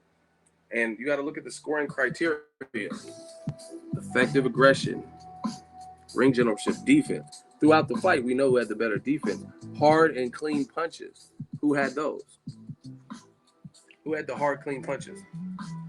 Look, hard and clean punches. To the untrained eye, it can appear as if a boxer is landing a lot of shots, when in fact, most are being blocked or aren't landing flush. A judge needs to look for hard shots that land clean. So, looking at these two, these are the scoring metrics: defense, hard, clean punches. Who the fuck was landing hard, clean punches? Now, I get it. Golovkin's activity made it a tight fight. He has a good jab that no one can get away from. But when you look at defense, I mean, I hope nobody wants to get in the hot seat, because the hot seat will turn into a lecture chair if you try to argue that Golovkin has a better defense. If you try to tell me Golovkin has a better defense than Canelo, you'll get fried to a fricassee in the hot seat. So I hope nobody disagrees with that, right? And I told you that before the fight. Golovkin doesn't really have head movement, head in the center. He does have a chin, which helps him.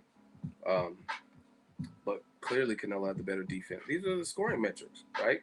You can't just go off of if someone's badly hurt, because some guys you can't really hurt. Like when Keith Thurman was ripping and running through guys, knocking them out, calling out Floyd run time or one time or whatever. Um, He fought Jan Zabek, who I believe Berto knocked out, and Keith Thurman couldn't knock him out. It happens. Canelo's defense way sharper than Golovkin, way sharper. Everyone's so impressed with the pressure, but again, look at the other metric: effective aggression. How much of the pressure? Look, can we get to 350 likes so I can show you what Canelo's team posted? Get to 300. Come on, man. Get to 350 likes. Y'all got me amped up. I got a second win. I was about to get off. Can we get to 350 likes?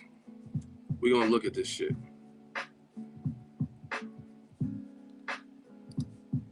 Because y'all starting to aggravate me.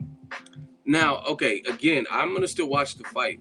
I'm not set in stone. I'm just saying I had Golovkin winning, and then after all this controversy, I started analyzing it, and I'm like, hey, this is not even as off the wall as I thought. You know what I mean? The 118, again, that was fucked up. I don't think she deserved that. I mean, I don't think either fighter deserved that. Okay. So Canelo's team posted this. Damn, we need to go for 400 likes. Canelo's team posted this. And obviously it's going to cater to what Canelo is doing. So, but just look at the misses.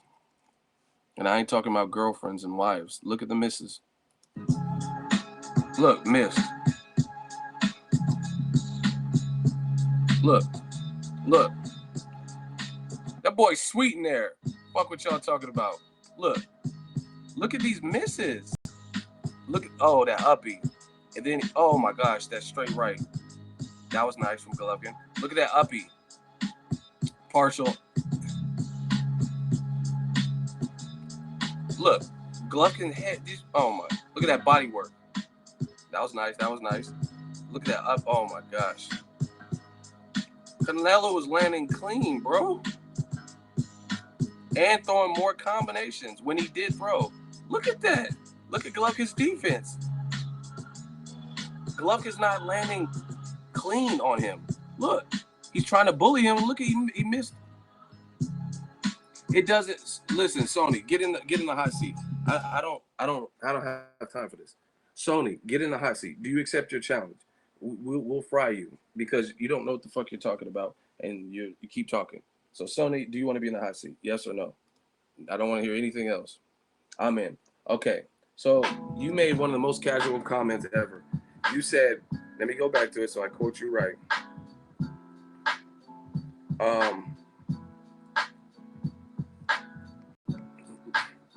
We got to give Sonny his proper burial. He's in the hot seat right now.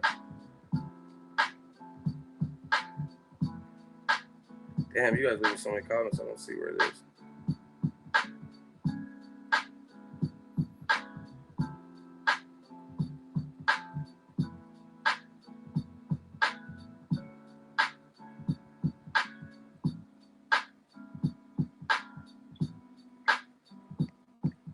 I can't find it, but Sonny said, I remember what it said.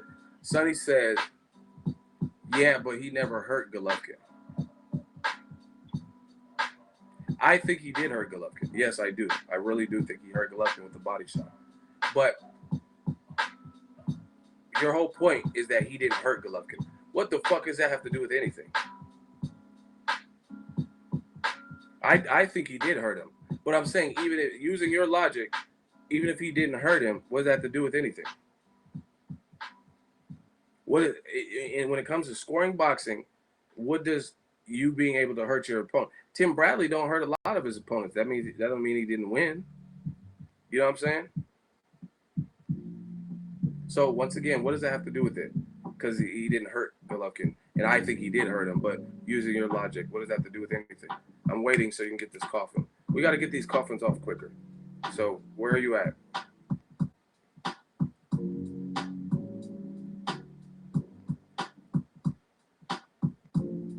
What does him not hurting him have to do with anything?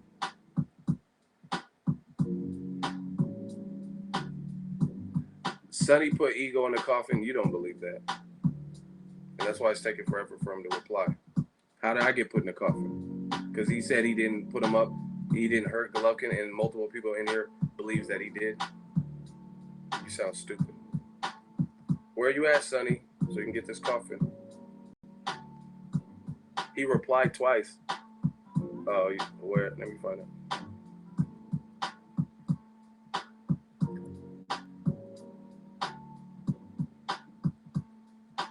I don't see it. Where is it at?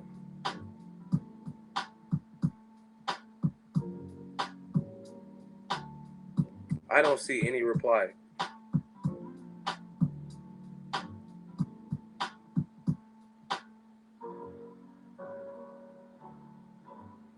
Did you guys see Sonny reply?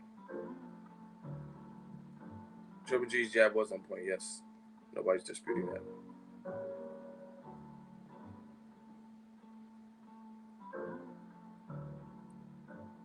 He replied, he said, so what is he saying, that Golovkin hurt Canelo in round 9? Or I don't understand what he's saying, that Canelo never hurt Triple G.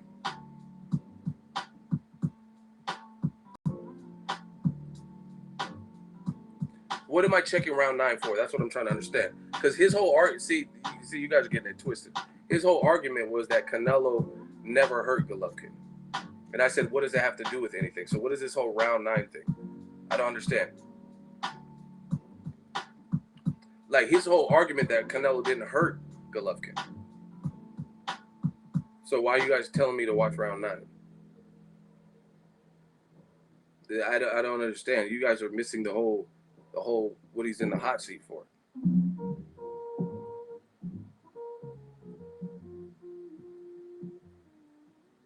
Where is Sonny at? You guys are acting like you've seen him. Where is he at? I'm not seeing any comment from him at all. His argument was that Canelo never hurt Golovkin. I replied, what does that have to do with winning a fight?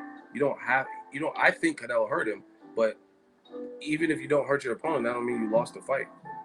So again, where's Sonny at? You guys, round 9, trying to throw me off the mark. I'm like, what? What does round 9 have to do with anything? Sonny just replied, where? I don't see it. Oh, Canelo hit Triple G with everything and the man walked through it. Okay. What does that have to do with winning a fight, though? What does that have to do with anything? Triple G's tough. So you can't win a fight if somebody can walk through your shots? What does that have to do with anything? And some people have a good bluff game, good poker face. Go watch it, ego, fuck it, everybody can see it. No, but what my point is, when you're scoring boxing, what is not being able to hurt your opponent? How does that mean you automatically lost? Who has Canelo KO'd with that shot? What is Sonny even talking about? You're all over the place. But, okay, I'm using your logic. Canelo never hurt him, even though I disagree with that because I think he hurt him to the body. But even if he didn't hurt him, what does that have to do with the fight? So you, in your argument, because you keep saying that Golovkin walked everything. Yeah, Golovkin's a savage. He has a chin. He walked through everything. So you're basically saying you can't win a fight if you can't hurt your opponent. Sonny, stay down. Exactly. He's like, everyone can see it. Yeah, and see, more deflecting. Yeah, Amir Khan got hit with a very similar shot and he got knocked out. Golovkin walked through it. What does that have to do with anything? Golovkin's a middleweight and he's not Amir Khan. Y'all be trying.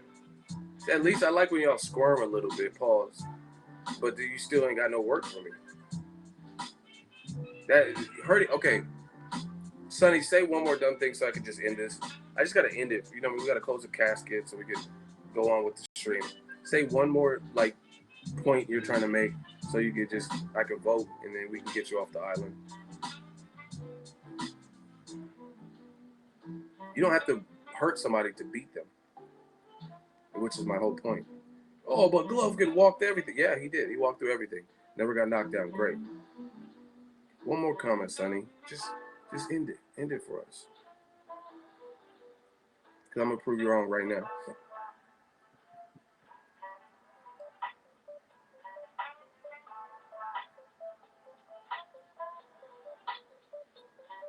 Having a chin and being hurt is two different things. You could be both. Bam. Okay. Where's the man, Sonny? Canelo lost confidence after that. Okay. More dumb shit. So, Sonny, are you with us still? You're not going to be with us after after I hit you with this. Sonny, did you watch Lucas Matisse versus Ruslan Provodnikov? Have you watched that fight? Yes or no? Sunny. We're talking to Sunny right now. It's about to get partly cloudy. Chance of storm. It's not going to be sunny after this. But have you watched that fight? Yes. Who did you have winning the fight? Lucas Matisse or Ruslan Provodnikov? I told you, it's not going to be sunny after this. It's probably going to be cloudy. Thunder. Who did you have winning? Lucas Matisse or Ruslan Provodnikov?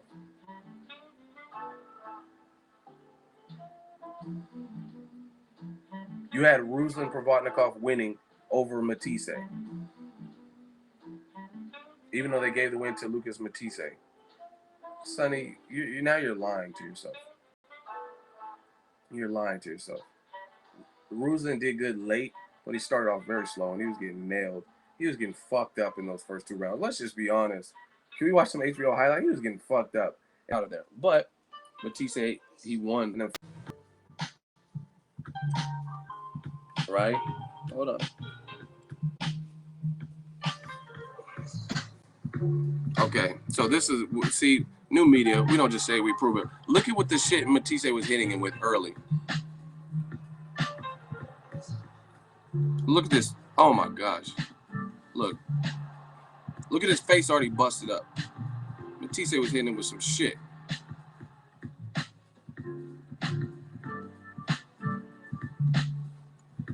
Look. Can't get past the jab. And he got hit with the 1-2. Look at his jab. Couldn't get past the jab. Matisse is a better boxer, that's why.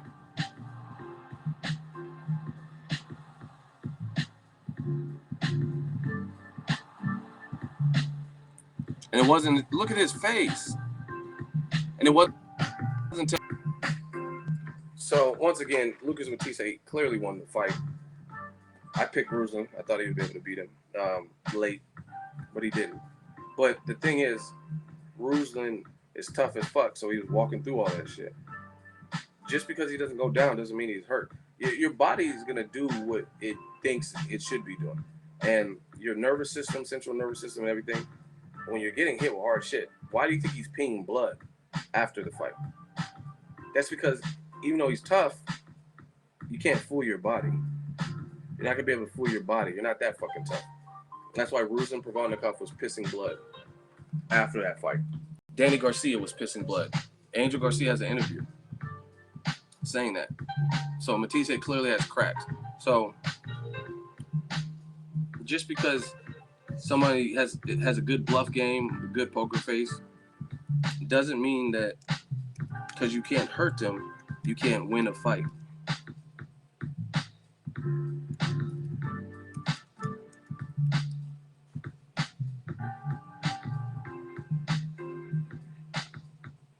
Hold on 1 second.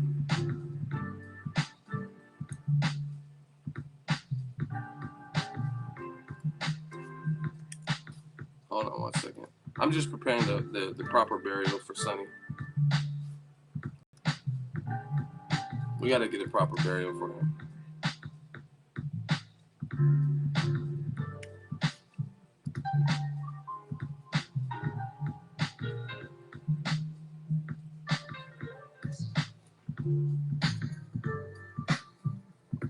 Angel Garcia. Matisse made Danny piss blood, gum shield fly, and deafen one ear. Now, Danny Garcia beat Lucas Matisse and knocked him down. But his own father just told you guys that Danny was pissing or shitting blood after that fight, and he was deaf temporarily in one ear. So, that's a fight he won. Bye-bye, Sonny. Like, you don't know shit about boxing. It's not about just hurting somebody and if someone can weather the storm. Because people, different severities of being hurt. Golovkin's tough. No one's taking that from him. He's tough. But just because you can't affect it. And see, the other thing is, your argument is so stupid. The guy Golovkin's been fighting at middleweight since his amateur career. So Canelo has one bullshit fight. He has one bullshit fight with Chavez, who didn't really come to fight at 164. and he ain't even fought at 160, so he's not even a fully developed. I mean, realistically, if he handled things different, or if it just was different for him, he did like Andre Ward. Imagine Andre Ward before he fought his new division, conquest or whatever, Kovalev. He took tune-up fights. Imagine if Canelo took 3 tune-up fights, fought Billy Joe, David Lemieux, and then, like, you know what I mean, a run in the Chavez fight.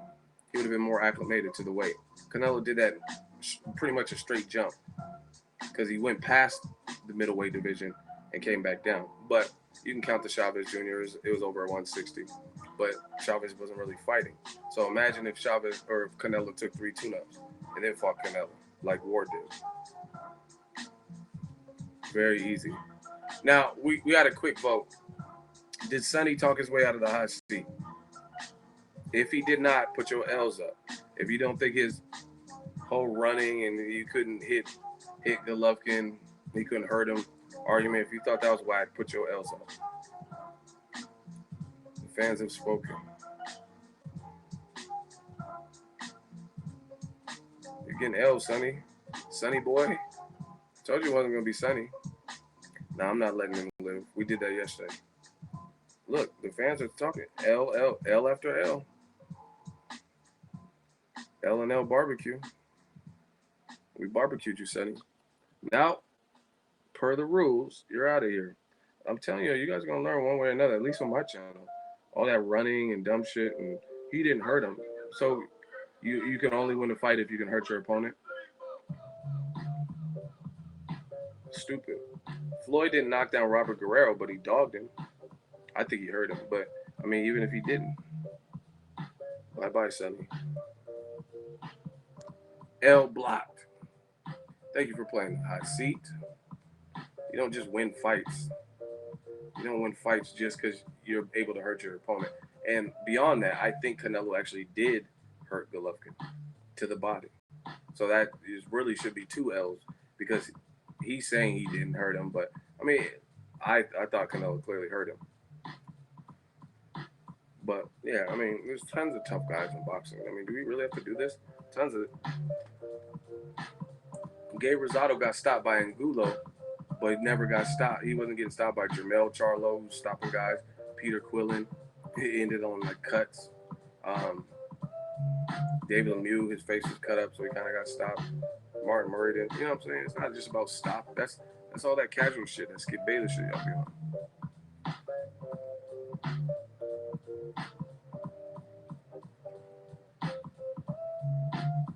We're still talking about Canelo Triple G. I'm pretty much done with it right now.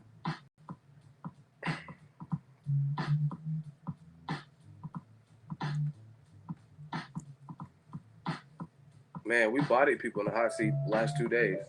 Wilder Ortiz, let's talk about that before I get out of here. What happens in a rematch? I think it could be more of the same, like, you know, in a gritty, tough fight. But I just overall, from what I see, I think Canelo's more skilled. He has more skill. That was his first fight at the flat 160, and look what he did. So if he can control his stamina and pacing better, which is hard because Golovkin does put that monster pressure on you, I think Canelo has the skills to make the adjustment to win, where it's like no controversy. That's my honest opinion. See, listen, I'm gonna wrap this shit up with this Triple G shit. Who, in your opinion, did Golovkin, like Bernard Hopkins said, did Golovkin, in your honest opinion, did he live up in his last 2-3 fights to what HBO said he was? To what Abel said he'll knock out anyone from 54 to 68. They can't go 12 rounds with him. So the lie detector test determined that was a lie because his last 2 opponents went 12 with him. Abel Sanchez, you guys can go online and find this, said that Golovkin will beat Andre Ward, Adonis Stevenson, and Kovalev at 175. Does anybody believe that? Do you think that Golovkin, and at the time, Kovalev hadn't lost to Ward at the time he said that? You know what I'm saying? Do you think he'll really beat all 3 of them at light heavyweight, but you're not stopping? I mean, there's no guarantee you can even stop like an Adonis Stevenson. At 75, that's a lot. That's 15 pounds. And if Canelo moving up in his first official fight at 160 can take your shots, the bigger guy, Adonis is he's 40. So he got that adult strength. He's like 40 something. You know what I mean? He's been stopped before. He got stopped by Darnell Boone. You know what I mean? Darnell Boone got cracked. So I mean, I understood what Bernard Hopkins was saying with that. He's like, to me, listen, and I know some of y'all gonna get mad at this, but I don't really care. Golovkin, he's a good fighter, but he didn't necessarily live up to how they built him, and that's the biggest problem. Because they said no one could fight or no one could go 12 with them from 54 to 68. That's what we're kind of holding you to. And not even that. It's not just like you got to get a stoppage every. And see, this is the thing. You can't blame me for holding them to what they said was the case. You know what I'm saying? Because people are going to be like, oh, ego. It's not realistic to get a stoppage every fight. I'm aware of that, but I also wasn't saying those radical comments about he'll stop everybody. I mean, even Keith Thurman. Keith Thurman is doing all this one-time shit, but when he started fighting better competition, he couldn't just one-time him. He didn't just one-time Diego Chavez. He did eventually, hurt him to the body, but he had to work for that. When he fought Sean Porter got hit with some hard shit and was still right up in his chest. And man, some people even booed Keith Thurman when they announced him as the winner. You didn't just one-time those opponents, because that's what happens when you step up in class. I don't understand what you guys don't get. You can one-time Julio Diaz and Jesus Soto Karass after Maidana already stopped him, and after he lost round, you know what I mean, lost fights before. Gabe Rosado, I think, stopped Jesus Soto Karass by the time Thurman fought him. But it just is not living up to what they built him as. And that's okay. He could still be a great fighter, a good fighter. But, I mean, like I said, is there anyone that believes that Sergey Kovalev, when he was undefeated, and I heard they sparred, but sparring, and Adonis Stevenson would lose to Golovkin, like guaranteed. And like I said, just the whole, they created these notions and narratives. Nobody could go 12 rounds with them. I didn't say that. He said that. So it's like, realistically, it's like Monday Mail Day. I set the standard. With the Monday Mail Day shit. You know what I mean? So I can't be like, man, you always want me to do Monday Mail Day. That's something that I do on my channel. It's not your fault. So that's just kind of how I look at it. It's like the standard is. Hold on one second. Like I said, new media, man. That's the great thing about YouTube, man. It documents everything. 10 months ago, Boxingego, almost 10,000 views. Gennady Golovkin beats everybody, including Andre Ward, Sergey Kovalev, and Adonis Stevenson. Trainer Abel Sanchez believes his fighter will beat them. So, like I said, new media. New media. This is what, I didn't create that standard for Golovkin. This is what they were saying.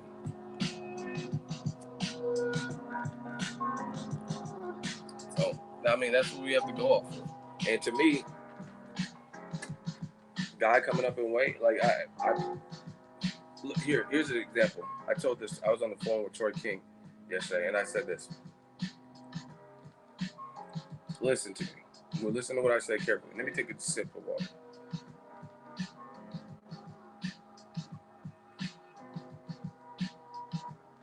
Listen.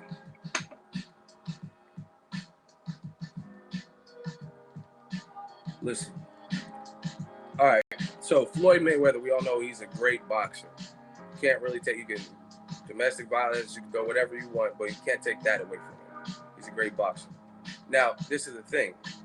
The shit that Floyd has showed me in 20 years of his lineage in the sport, he does similar things to everybody. Now, it might not always come as easy. He might have to work for it different, but I've seen him fight and utilize the same skill set no matter who he was fighting at some point. Anybody want to hop in this hot seat and argue that? Tell me where Floyd, a fight where he didn't get to show combination punching. You know what I mean? Or his reflexes or speed didn't show up in the fight at all. And I'm not talking about like, oh, he slowed down because he got old. I'm just talking about in general. Like all those things didn't show up. The shit he was used to doing. Anyone want to jump in the hot seat? We can do this.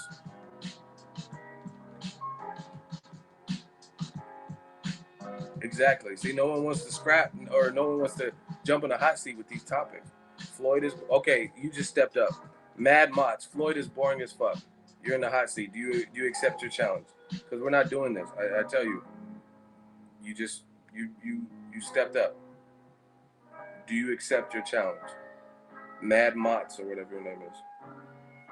You said Floyd's boring as fuck. I'm telling you, y'all gotta see. It's not just me. Y'all gotta be on your toes.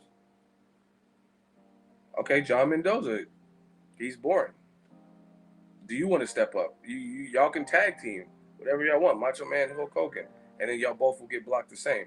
We'll give you bunk bed caskets. So both of y'all, I'm just waiting for a response saying you're in the hot seat.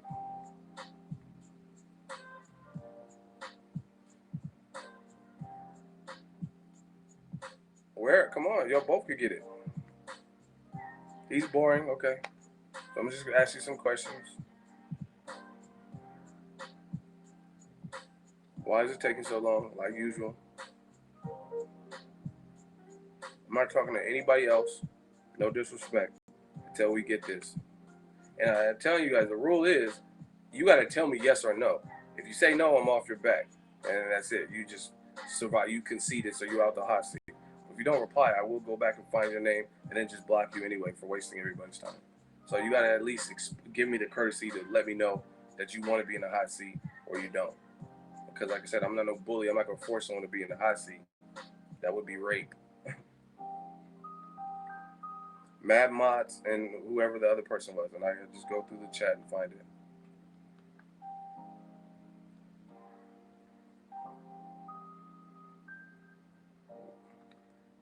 Where are y'all? Lucky, where are you, my friend? Come on, Floyd's boring. Floyd's boring. Y'all was double teaming.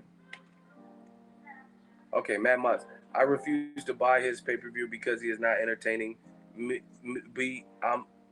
He's not entertaining. Maybe I'm a casual, but his fights were dull. But I don't care about none of that. Do you want to be in the hot seat? It's simple. Like you guys always, you just typed a whole paragraph, and all you had to say is yes or no to the hot seat. So I don't understand why you even put the whole paragraph. Just say yes, I want to be in the hot seat, or no, so we can stop wasting everybody's time. Y'all got like 30 seconds before you get blocked. No, I'm not just putting people in the hot seat because they want to be in the hot seat. I got shit to do. So Matt Maz, do you want to be in the hot seat? And the other person that said he is boring. He don't want to get blocked, but this is what I'm saying. You guys will get blocked regardless if you don't at least give me the courtesy of answering if you want to be in the hot seat. But I know you're in the chat still. That's disrespectful. Just say I don't want to be in the hot seat. Whatever. Keep going. Then we move on. But y'all keep peanut gallery shit. No, cuz I'm on a short break from work. Cool. He's off the hook. Y'all, I'm telling y'all, new media, you can't just say this stuff. Back to what I was saying. And lucky I don't remember the other dude's username, and I don't feel like, because I'm about to get off soon, I don't feel like going through it. So 2 people got saved from the hot seat. Back to what I was saying. Anyway, bottom line is this. Floyd Mayweather is a great boxer.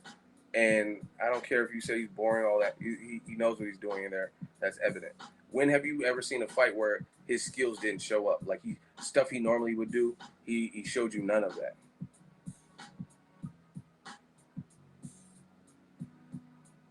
Like head movement, reflex. What fight did he not show you that? Now, look at this Canelo Golovkin situation. Golovkin, what he was doing with other competition, he's not doing with the upper echelon of competition. And I don't understand how people cannot see that. That's really what I see. He's a good fighter, but when he was fighting Daniel Gills, I was like, oh, he's a great power puncher. I mean, a counter puncher. Because Daniel Gill hit him with a shot and he kind of pulled back a little bit, but caught a lot of it flush. And then he hit Daniel Gill with the shot that knocked him out, basically. Right? But where was his counter punching versus Canelo? And Danny Jacobs, he was reduced to a jab. Right? Golovkin was vicious to the body. That's how he stopped Matthew Macklin. And Rubio, I remember in that fight, he landed very good thudding body shots. Where were the body shots versus Canelo? Do you guys understand the comparison I'm making here? Where was Golovkin's good-ass body work that he's exhibited in past fights? Where was the body work in the Canelo fight? What round? So I can go watch it when I do watch it back. But that's what I'm saying. Golovkin, someone said Golovkin never committed to the body. Why wouldn't you? Because you don't want to get countered. So you don't have enough belief in your skill or athleticism or whatever to be in and out. Floyd, no matter how big you were, Floyd goes to your body. Or not, I mean, every fighter requires a different recipe. So let me rephrase that. No matter how big guys were, I could still pick you fights where Floyd went to that person's body, which is a risk. Getting countered or not. Who wants to get countered by Maidana when he outweighs you 15, 20 pounds? Floyd still went to his body in that second fight, especially, right?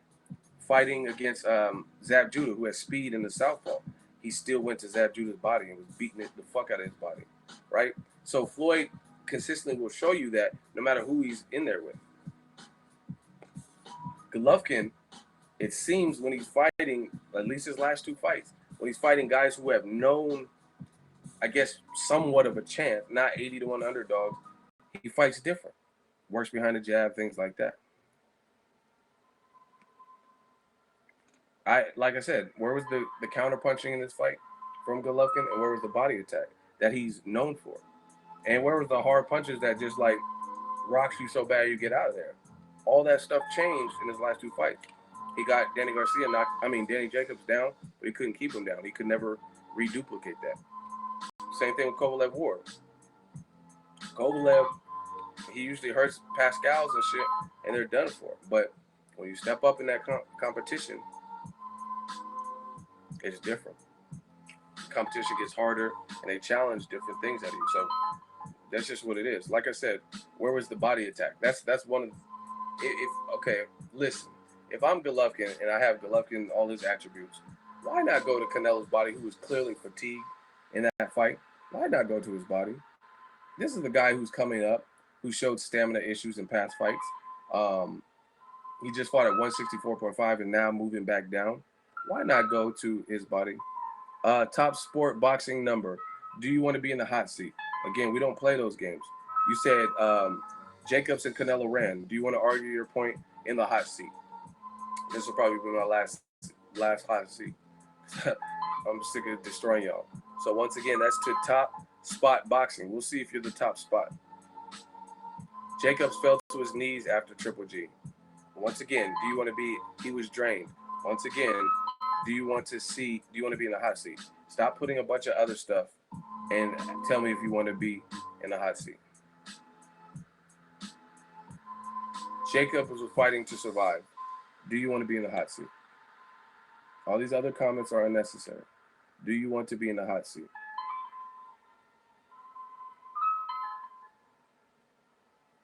You be like, Jacobs beat cancer. I get that, but do you want to be in the hot seat?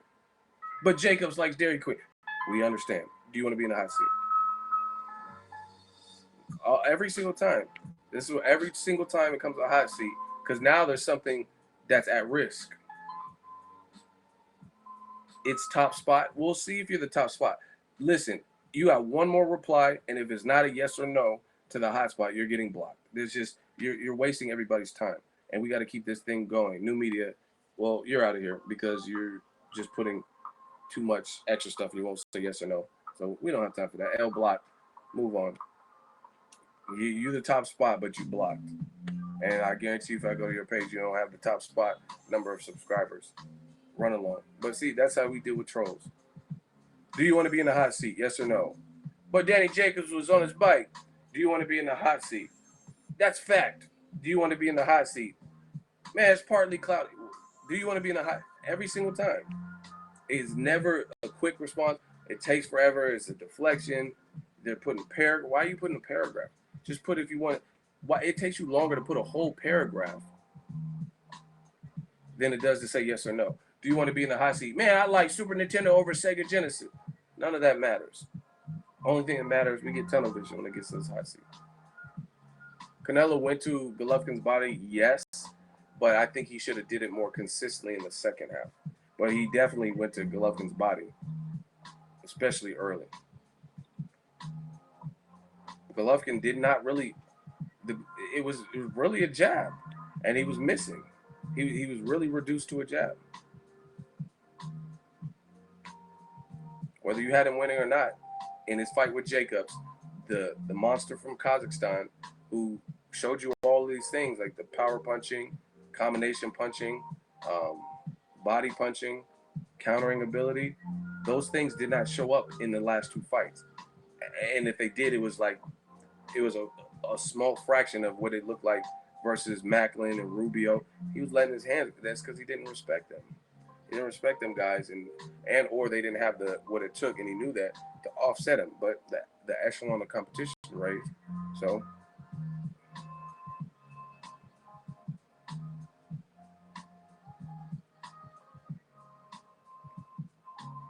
okay, Josh Vivero, why you hating on Triple G? Do you accept the hot seat? This is how we do this. We're not. I'm not. I'll answer your question once you confirm and once you commit. And we're not waiting all day because the other person lasted.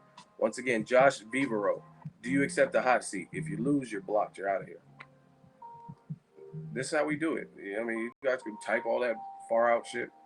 Josh, maybe he was fatigued too. He is 35 years old. I'm not asking you anything else, but do you want to be in the hot seat? If you lose, if the fans vote you that you lost and your argument wasn't strong enough, you get the L, you get to hold that, you get blocked from the chat. So, once again, Josh Vivero, do you want to be in the hot seat? Man, put me in the hot seat. Okay. You just said, why are you hating on Triple G? What did I hate on about Triple G? And you got to make these quick. Time is money. What did I hate on about Triple G? I told you, new media, you guys can't just type this shit. Get your popcorn so we can get these coffins off. What have I hated on? I've been on for 2 hours or whatever. What have I hated on? Hate is a strong word. What did I hate on? What do you disagree with?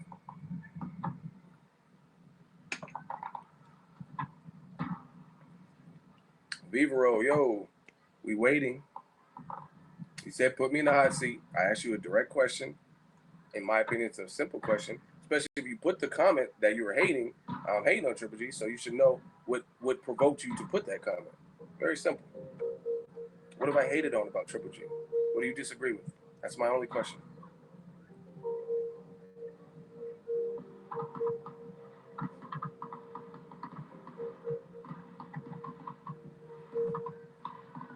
Josh, somebody do a time limit. We can give them a minute. Let me know when a minute's been up. Because like they're holding up the stream. You guys understand that? Holding up the stream because we put them in the hot seat and we just have to sit there and wait. It's like being in an airplane waiting to get clearance to departure and all that. We're trying to minimize that time. Josh, what did I hate on? What have I hated about Triple G? What did I hate on?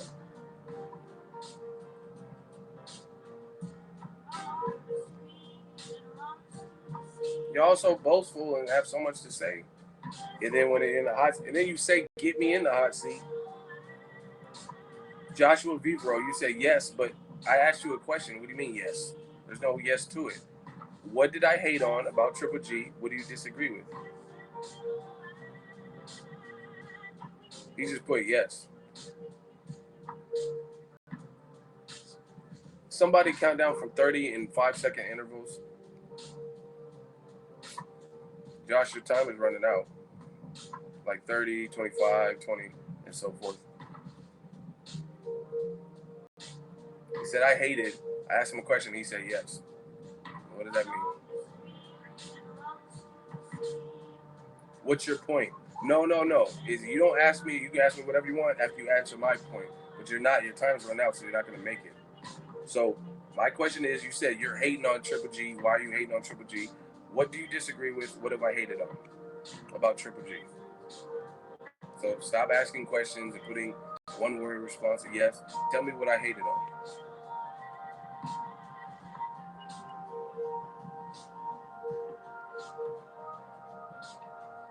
Joshua.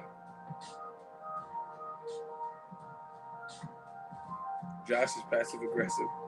Well, he's about to get passed off to the block list.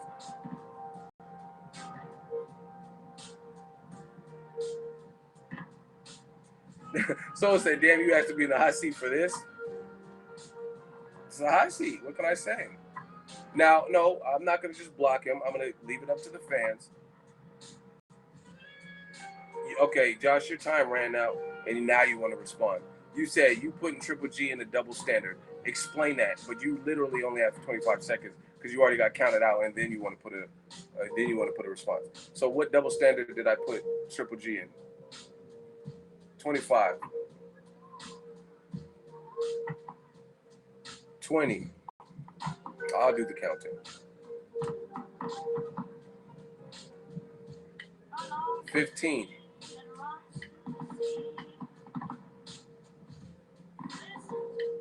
Okay, he's getting blocked because he's clearly wasting everyone's time. He put yes again.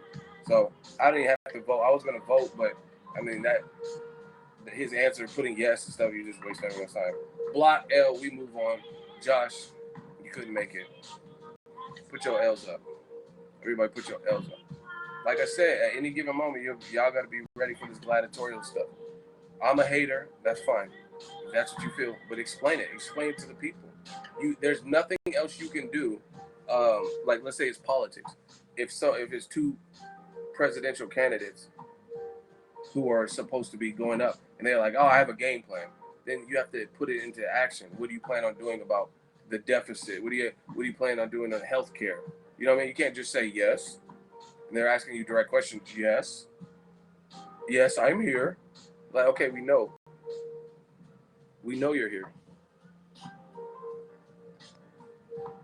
I love your videos.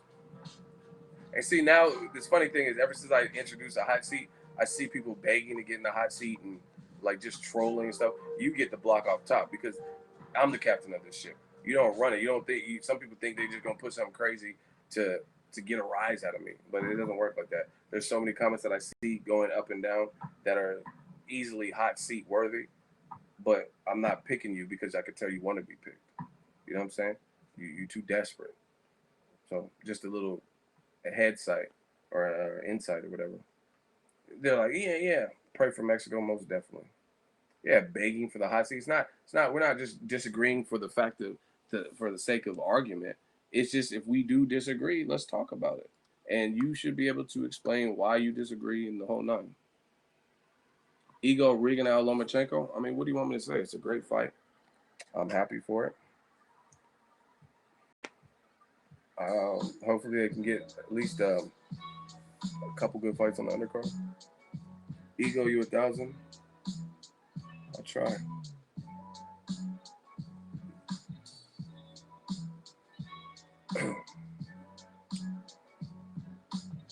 Canelo gassed on the rematch. When am I coming to Modesto? What's out there? I've been in Modesto, but I'm just asking. Abel Sanchez said Charlo was a nobody. I mean, that's a good fight. Ego been working. Y'all know that.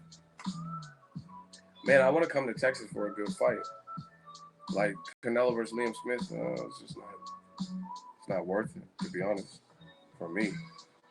Paying all them hotel fees and shit. Travel. Losing time, time zone differences. Does Robert Easter have another fight? I haven't heard about Robert Easter's next fight. But man, the hot seats ending careers. Y'all got to be able to just speak. That's all you have to really do. Is you said the comment. All you have to do is just be able to speak to what you had already said. So it's just like a continuation. Like if I say, hey, Rigondeaux beat Donaire, I can explain why I believe that. You know what I'm saying? Donaire's in San Antonio. Yeah, but it has to be the right fight. You know what I mean? Same thing with the UK. I'm not going to just go out because it's way cheaper for me to try to find somebody from the UK than it would be for me to go out there. So it has to be the right fight. I still didn't get to see Billy Joe versus Willie Monroe. Well, I'm about to wrap this up. My throat started hurting again, all these hot seats. Let's do the roll call real quick. Let me know where you guys are from. Y'all were holding it down with big super chats, man. I appreciate that. Um, it helps me bounce back from this Canelo Triple G fight week and get to the next level. With the other stuff, hats coming soon. I didn't forget about that. Minneapolis, Philly, Arizona, Mesa, Arizona, East LA, San Antonio, Texas. Ego calling out the trolls, you know that. San Antonio, Dallas, Long Beach.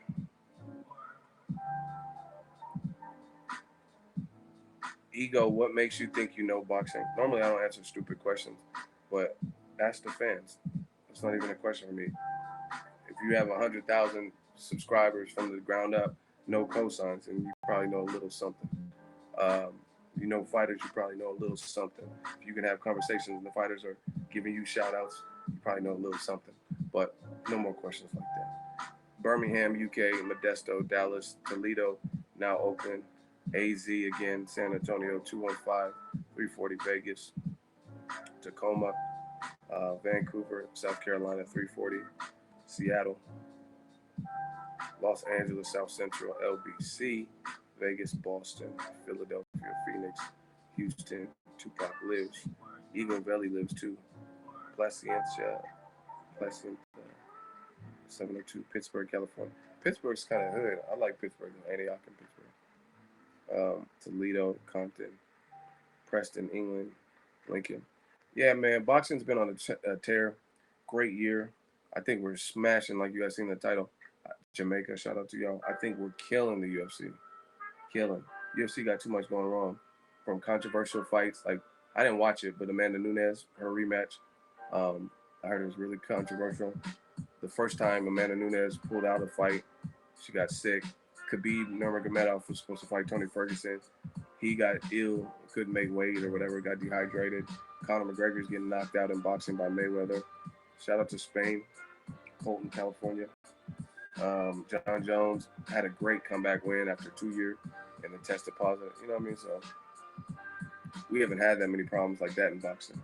I mean, the only thing is like Adelaide Bird scorecards, but other than that, it's been on and popping. We got to see some definitive winners. Errol Spence, Kell Brook, Joshua Klitschko was. That might be my fight of the year. Like that might be my. But Canelo Triple G was up there, and I really actually didn't have a problem with Mayweather McGregor too. Um, yeah, Ronda Rousey coming back. I'm not trying to see her fight Chris Cyborg. Subscribers doesn't give you knowledge, ego. I'm not gonna argue with you. You clicked on the video, so why do you click on it? You asking what makes you think you know about boxing? Why are you here? If I don't know nothing. And subscribers doesn't give you knowledge, but once again, I challenge you. Who else does it like me? Who else is in the stratosphere of where I'm at, has 100,000 subscribers and came up like me? There's only probably one person, that's Dante. And I was just doing his radio show, so shout out to Dante's Boxing Nation. You know what I mean? I'm talking about that does commentary. A lot of these other channels, I mean, salute to them. I know a lot of them, but they don't do what I do. They don't break down fights or anything. They're just worried about getting interviews and being in gyms. I could do that too, but I do things my way because it's the Boxing Ego way. Shout out to Carlos, 95 Salinas, $2 super chat, money dance. But like I said, I guarantee you, if there are other channels that just broke down fights, 7 reasons and stuff, then you would really get to see what I see when I go to the media today. All these motherfuckers don't know shit, but they're not risking anything. You know what I mean? They're not really breaking down fights and stuff like that. So you don't really even know. You just know someone asking questions and holding a camera. That's not me. Ego really the dumb. And then once again, it's on. I haven't watched it again. I had Golovkin winning live, but I figured the fight was close, and there's some asterisk rounds. And then the more I start thinking of it, when the Adelaide Bird controversy came about, the more I started thinking about, hey, this fight was a lot closer. So that's where we're at with it. Again, in case you just joined the stream, I will watch it again, and I'm gonna do like a rescoring. But I want to watch it on HBO where it's HD, so I can get my money's worth paying for this HBO subscription. Make sure you guys hit the like button. Ego, you real as fuck, bro. Keep up the good work from LA, Los Angeles. Thank you. Make sure we get the last minute likes out so YouTube news and it gives some playback replay value. So if you're new to the chat, hit the like button. I'm really happy, man. I think this has been a good year for boxing. It's just even fights like Kovalev Shabransky. That's an interesting fight to me. It's a very, very interesting fight to me. Because I want to see how Kovalev bounces back. Do I know how many do I know how many jabs Triple G landed? No, but he was reduced to jabbing. And see, this is the thing. Canelo he wasn't working as at the pace of Golovkin, but he landed the clean, harder shots. I think he hurt Golovkin more than he was noticeably hurt. And see, if you're really scoring boxing, are you guys really scoring a jab over power punches? You know what I'm saying? So now, don't get me wrong, Golovkin's jab has some power, but in general, wouldn't you score power punches as having more meat and more weight than jabs? Like I said, once again, when's the last time you've seen someone get knocked out with a jab? I know it's happened. I've seen Julian J. Rock Williams get knocked down and hurt with the jab, but Jamal has a piston jab and he's much taller and stuff like that. So I've seen that, but it doesn't happen all too often. If people get knocked out, usually you see them get knocked out with power punches. So again, that you guys are jabbing based on pressure and jabbing. Shout out to Tony Yoda, $10 or £10. London, UK, keep up the great work. Ego, much respect. Much respect to the UK. I can't wait to get out there for a fight too. You got a lot of guys I'm checking for out there. Like Anthony Yard, Daniel DuBois. I'm a real big fan of Anthony Joshua. And believe it or not, I want to see Tyson Fury come back. I think he's good for boxing. Billy Joe Saunders, he's cool. I don't sleep on his skill. I think Triple G or Canelo would beat him. But, I would like to see his opportunity, that undisputed Golovkin fight. There's a difference between aggressive and effective aggression. That is very correct. Damn, y'all doing late money dances. $5 super chat. I like Ortiz over Wilder because of his overall boxing skill and slick style. Who you like? I like the fight, to be honest. The fans really win here. I'm leaning towards Wilder. I think, to me, this is just my opinion. Some of you guys might not understand this, right? Ego welcomes all boxing fans, no matter race or color. That's absolutely right. I'm picking Wilder, but I think Wilder versus Luis Ortiz would be a harder fight than Wilder versus Joshua. So another way to phrase that is, if Wilder beats Luis Ortiz in an impressive fashion, then I would pick him to beat Joshua. Even though Joshua is good, we haven't really seen some of the same deficiencies as like in Luis Ortiz. Granted, he hasn't fought the Klitschko's and stuff like that, but I personally believe that Luis Ortiz. Man, I gotta go because my throat hurts. I'm so sick of talking to casuals. Ortiz is 40. What does that have to do with anything? Saul Gutierrez, and I noticed your name in another stream, and then you were putting dumb shit then too. He's 40, but what does that have to explain that? Okay, you're in the hot seat now. I didn't even want to have to do any more hot seats. Okay, Saul Gutierrez, do you choose to accept the hot seat challenge? And it got to be quick because, like I said, my throat hurts. But we can get another hot seat out.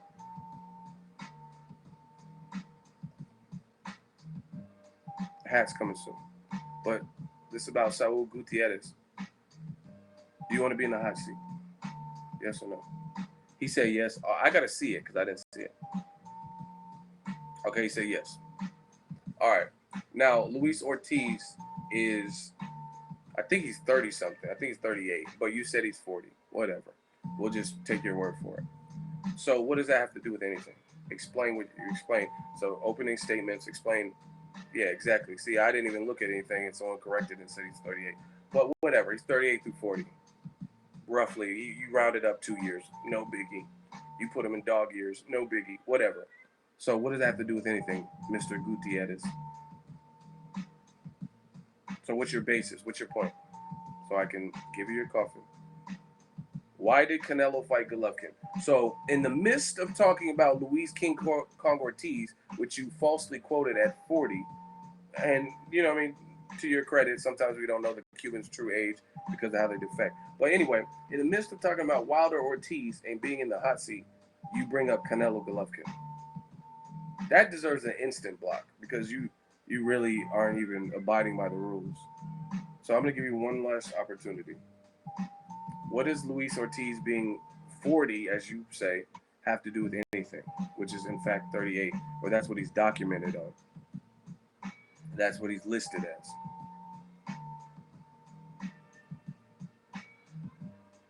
What does that have to do with anything? He's a little kid. He's gonna get put in timeout. I'm just waiting. I mean, this is all entertainment because us real boxing fans is eating popcorn, laughing. Who has he fought? Who's he? Speak English. Speak clear. Junior John's $5 super chat. I don't want to see a rematch before I see Triple G Charlo. That's understandable. That's a good fight. I don't think Triple G should wait, but we in the hot seat, so I got to focus on that. Shout out to the super chat though. Who has he fought? What does his age have to do with anything? And why are you bouncing around?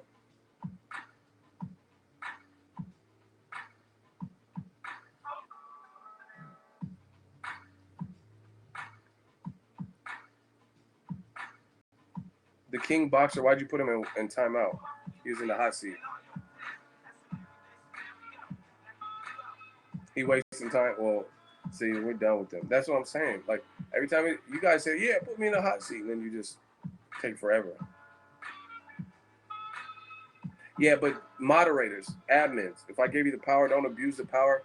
If someone's in the hot seat, let them live. I will block them because I want to show the fans what's actually happening. So make sure mods, you guys can block as you see fit. That's if it's realistic. But if people are in the hot seat, that's an escape for him. We don't want him to escape because I like to do the vote and I like to see the fans give them the L. Let them go out the regular way. Let us stone them. No, it's all good, but I'm just saying for the mods, if they're in the hot seat, that's really the biggest exception. Because there's no escaping the hot seat. That's the whole basis. Ego Wilder is a bum with a hammer in his right hand, but he would stretch you. I guarantee you, he'll stretch you. If you disagree, go get some sparring with him, and I'll definitely be there to record. I don't care where he's in Alabama. I'll go to Alabama. I promise you. Call Deontay Wilder a bum with all that, and say you want to spar him. I swear to you guys, I'll use all my super chat money, whatever. I will fly there and record it. But you got to sign a disclaimer. I know how these things go. You got to do the Charlie Zealand off where you got to sign something. You know what I'm saying? That's what I'm saying. This we got to get back to boxing. Y'all be talking crazy about people who you definitely can't kick their ass. He's a bum. That bum will, if he's a bum, then you're definitely homeless right there with him because he will stretch you. I'm looking at I seen your profile picture. You look like you're like 5'5". You would get annihilated. It's not even fair.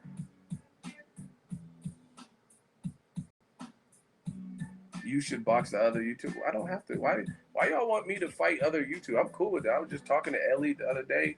Just did Dante's boxing. Y'all do it. We get money. What the fuck you talking about? Box the other YouTubers. Why I gotta box other YouTubers? Everybody's in it trying to come up. Everybody's trying to do. I'm trying to get money and do what I enjoy and make my family proud. I don't give a fuck about boxing no YouTuber. Y'all crazy. Y'all ain't talking about nothing. Boxing Ego is the only boxing channel that matters. You crazy. Updates on Thurman? Nah, man. I think he in puppy love or something. I seen a video of him, and he's like in Nepal speaking Nepalese or Neapolitan. I don't know what the language is over there, but he's like really. He's just like really. And he was saying he met her in a bar. She's a bartender. Who donated $20? I didn't see no super chats. They do it on PayPal?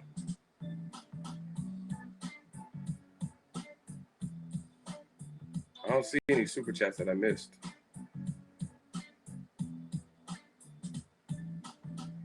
I don't see any super chats.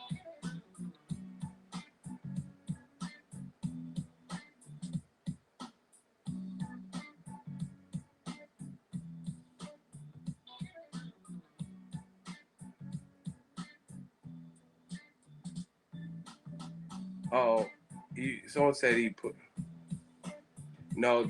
He's okay. Babes Bill. It doesn't. It's if someone does a super chat, it shows up as a color. I just blocked him because he's a troll. He's saying he donated, but that listen, if you get a super chat, it changes colors. So there's no way to fool somebody into thinking they have a super chat because every regular chat message that's not a super chat is white, and if it's a bright color, yellow, blue, green, orange, red, or whatever, that means it's a super chat. So he just put, "Hey, babes donated," just little kid shit. Big ups, ego. Thanks for all you do. Thank you guys, man. I'm about to get out of here. My throat's sore. I need some tea. We did the roll call. This one's been real. Did I get your donation from PayPal a week ago? Um, Probably. It goes straight to it. Straight. PayPal don't show up in the chat. So enjoy the replay. Let's get some last minute likes. I might go live tomorrow. I gotta see how I'm feeling. But thank you guys for tuning in. Thank you for. We got a lot of big super chats, man. I gotta count them up and see what kind of gear we can buy, or what fighter I can visit. I think that's what I want to do. I want to go see, get in somebody's camp or something. We just doing different shit, man. Appreciate the love, appreciate the hate, appreciate the hot seat, all the fans. Like you guys see, your live show is entertaining. I'm glad you enjoy that. Um, Boxingego hats.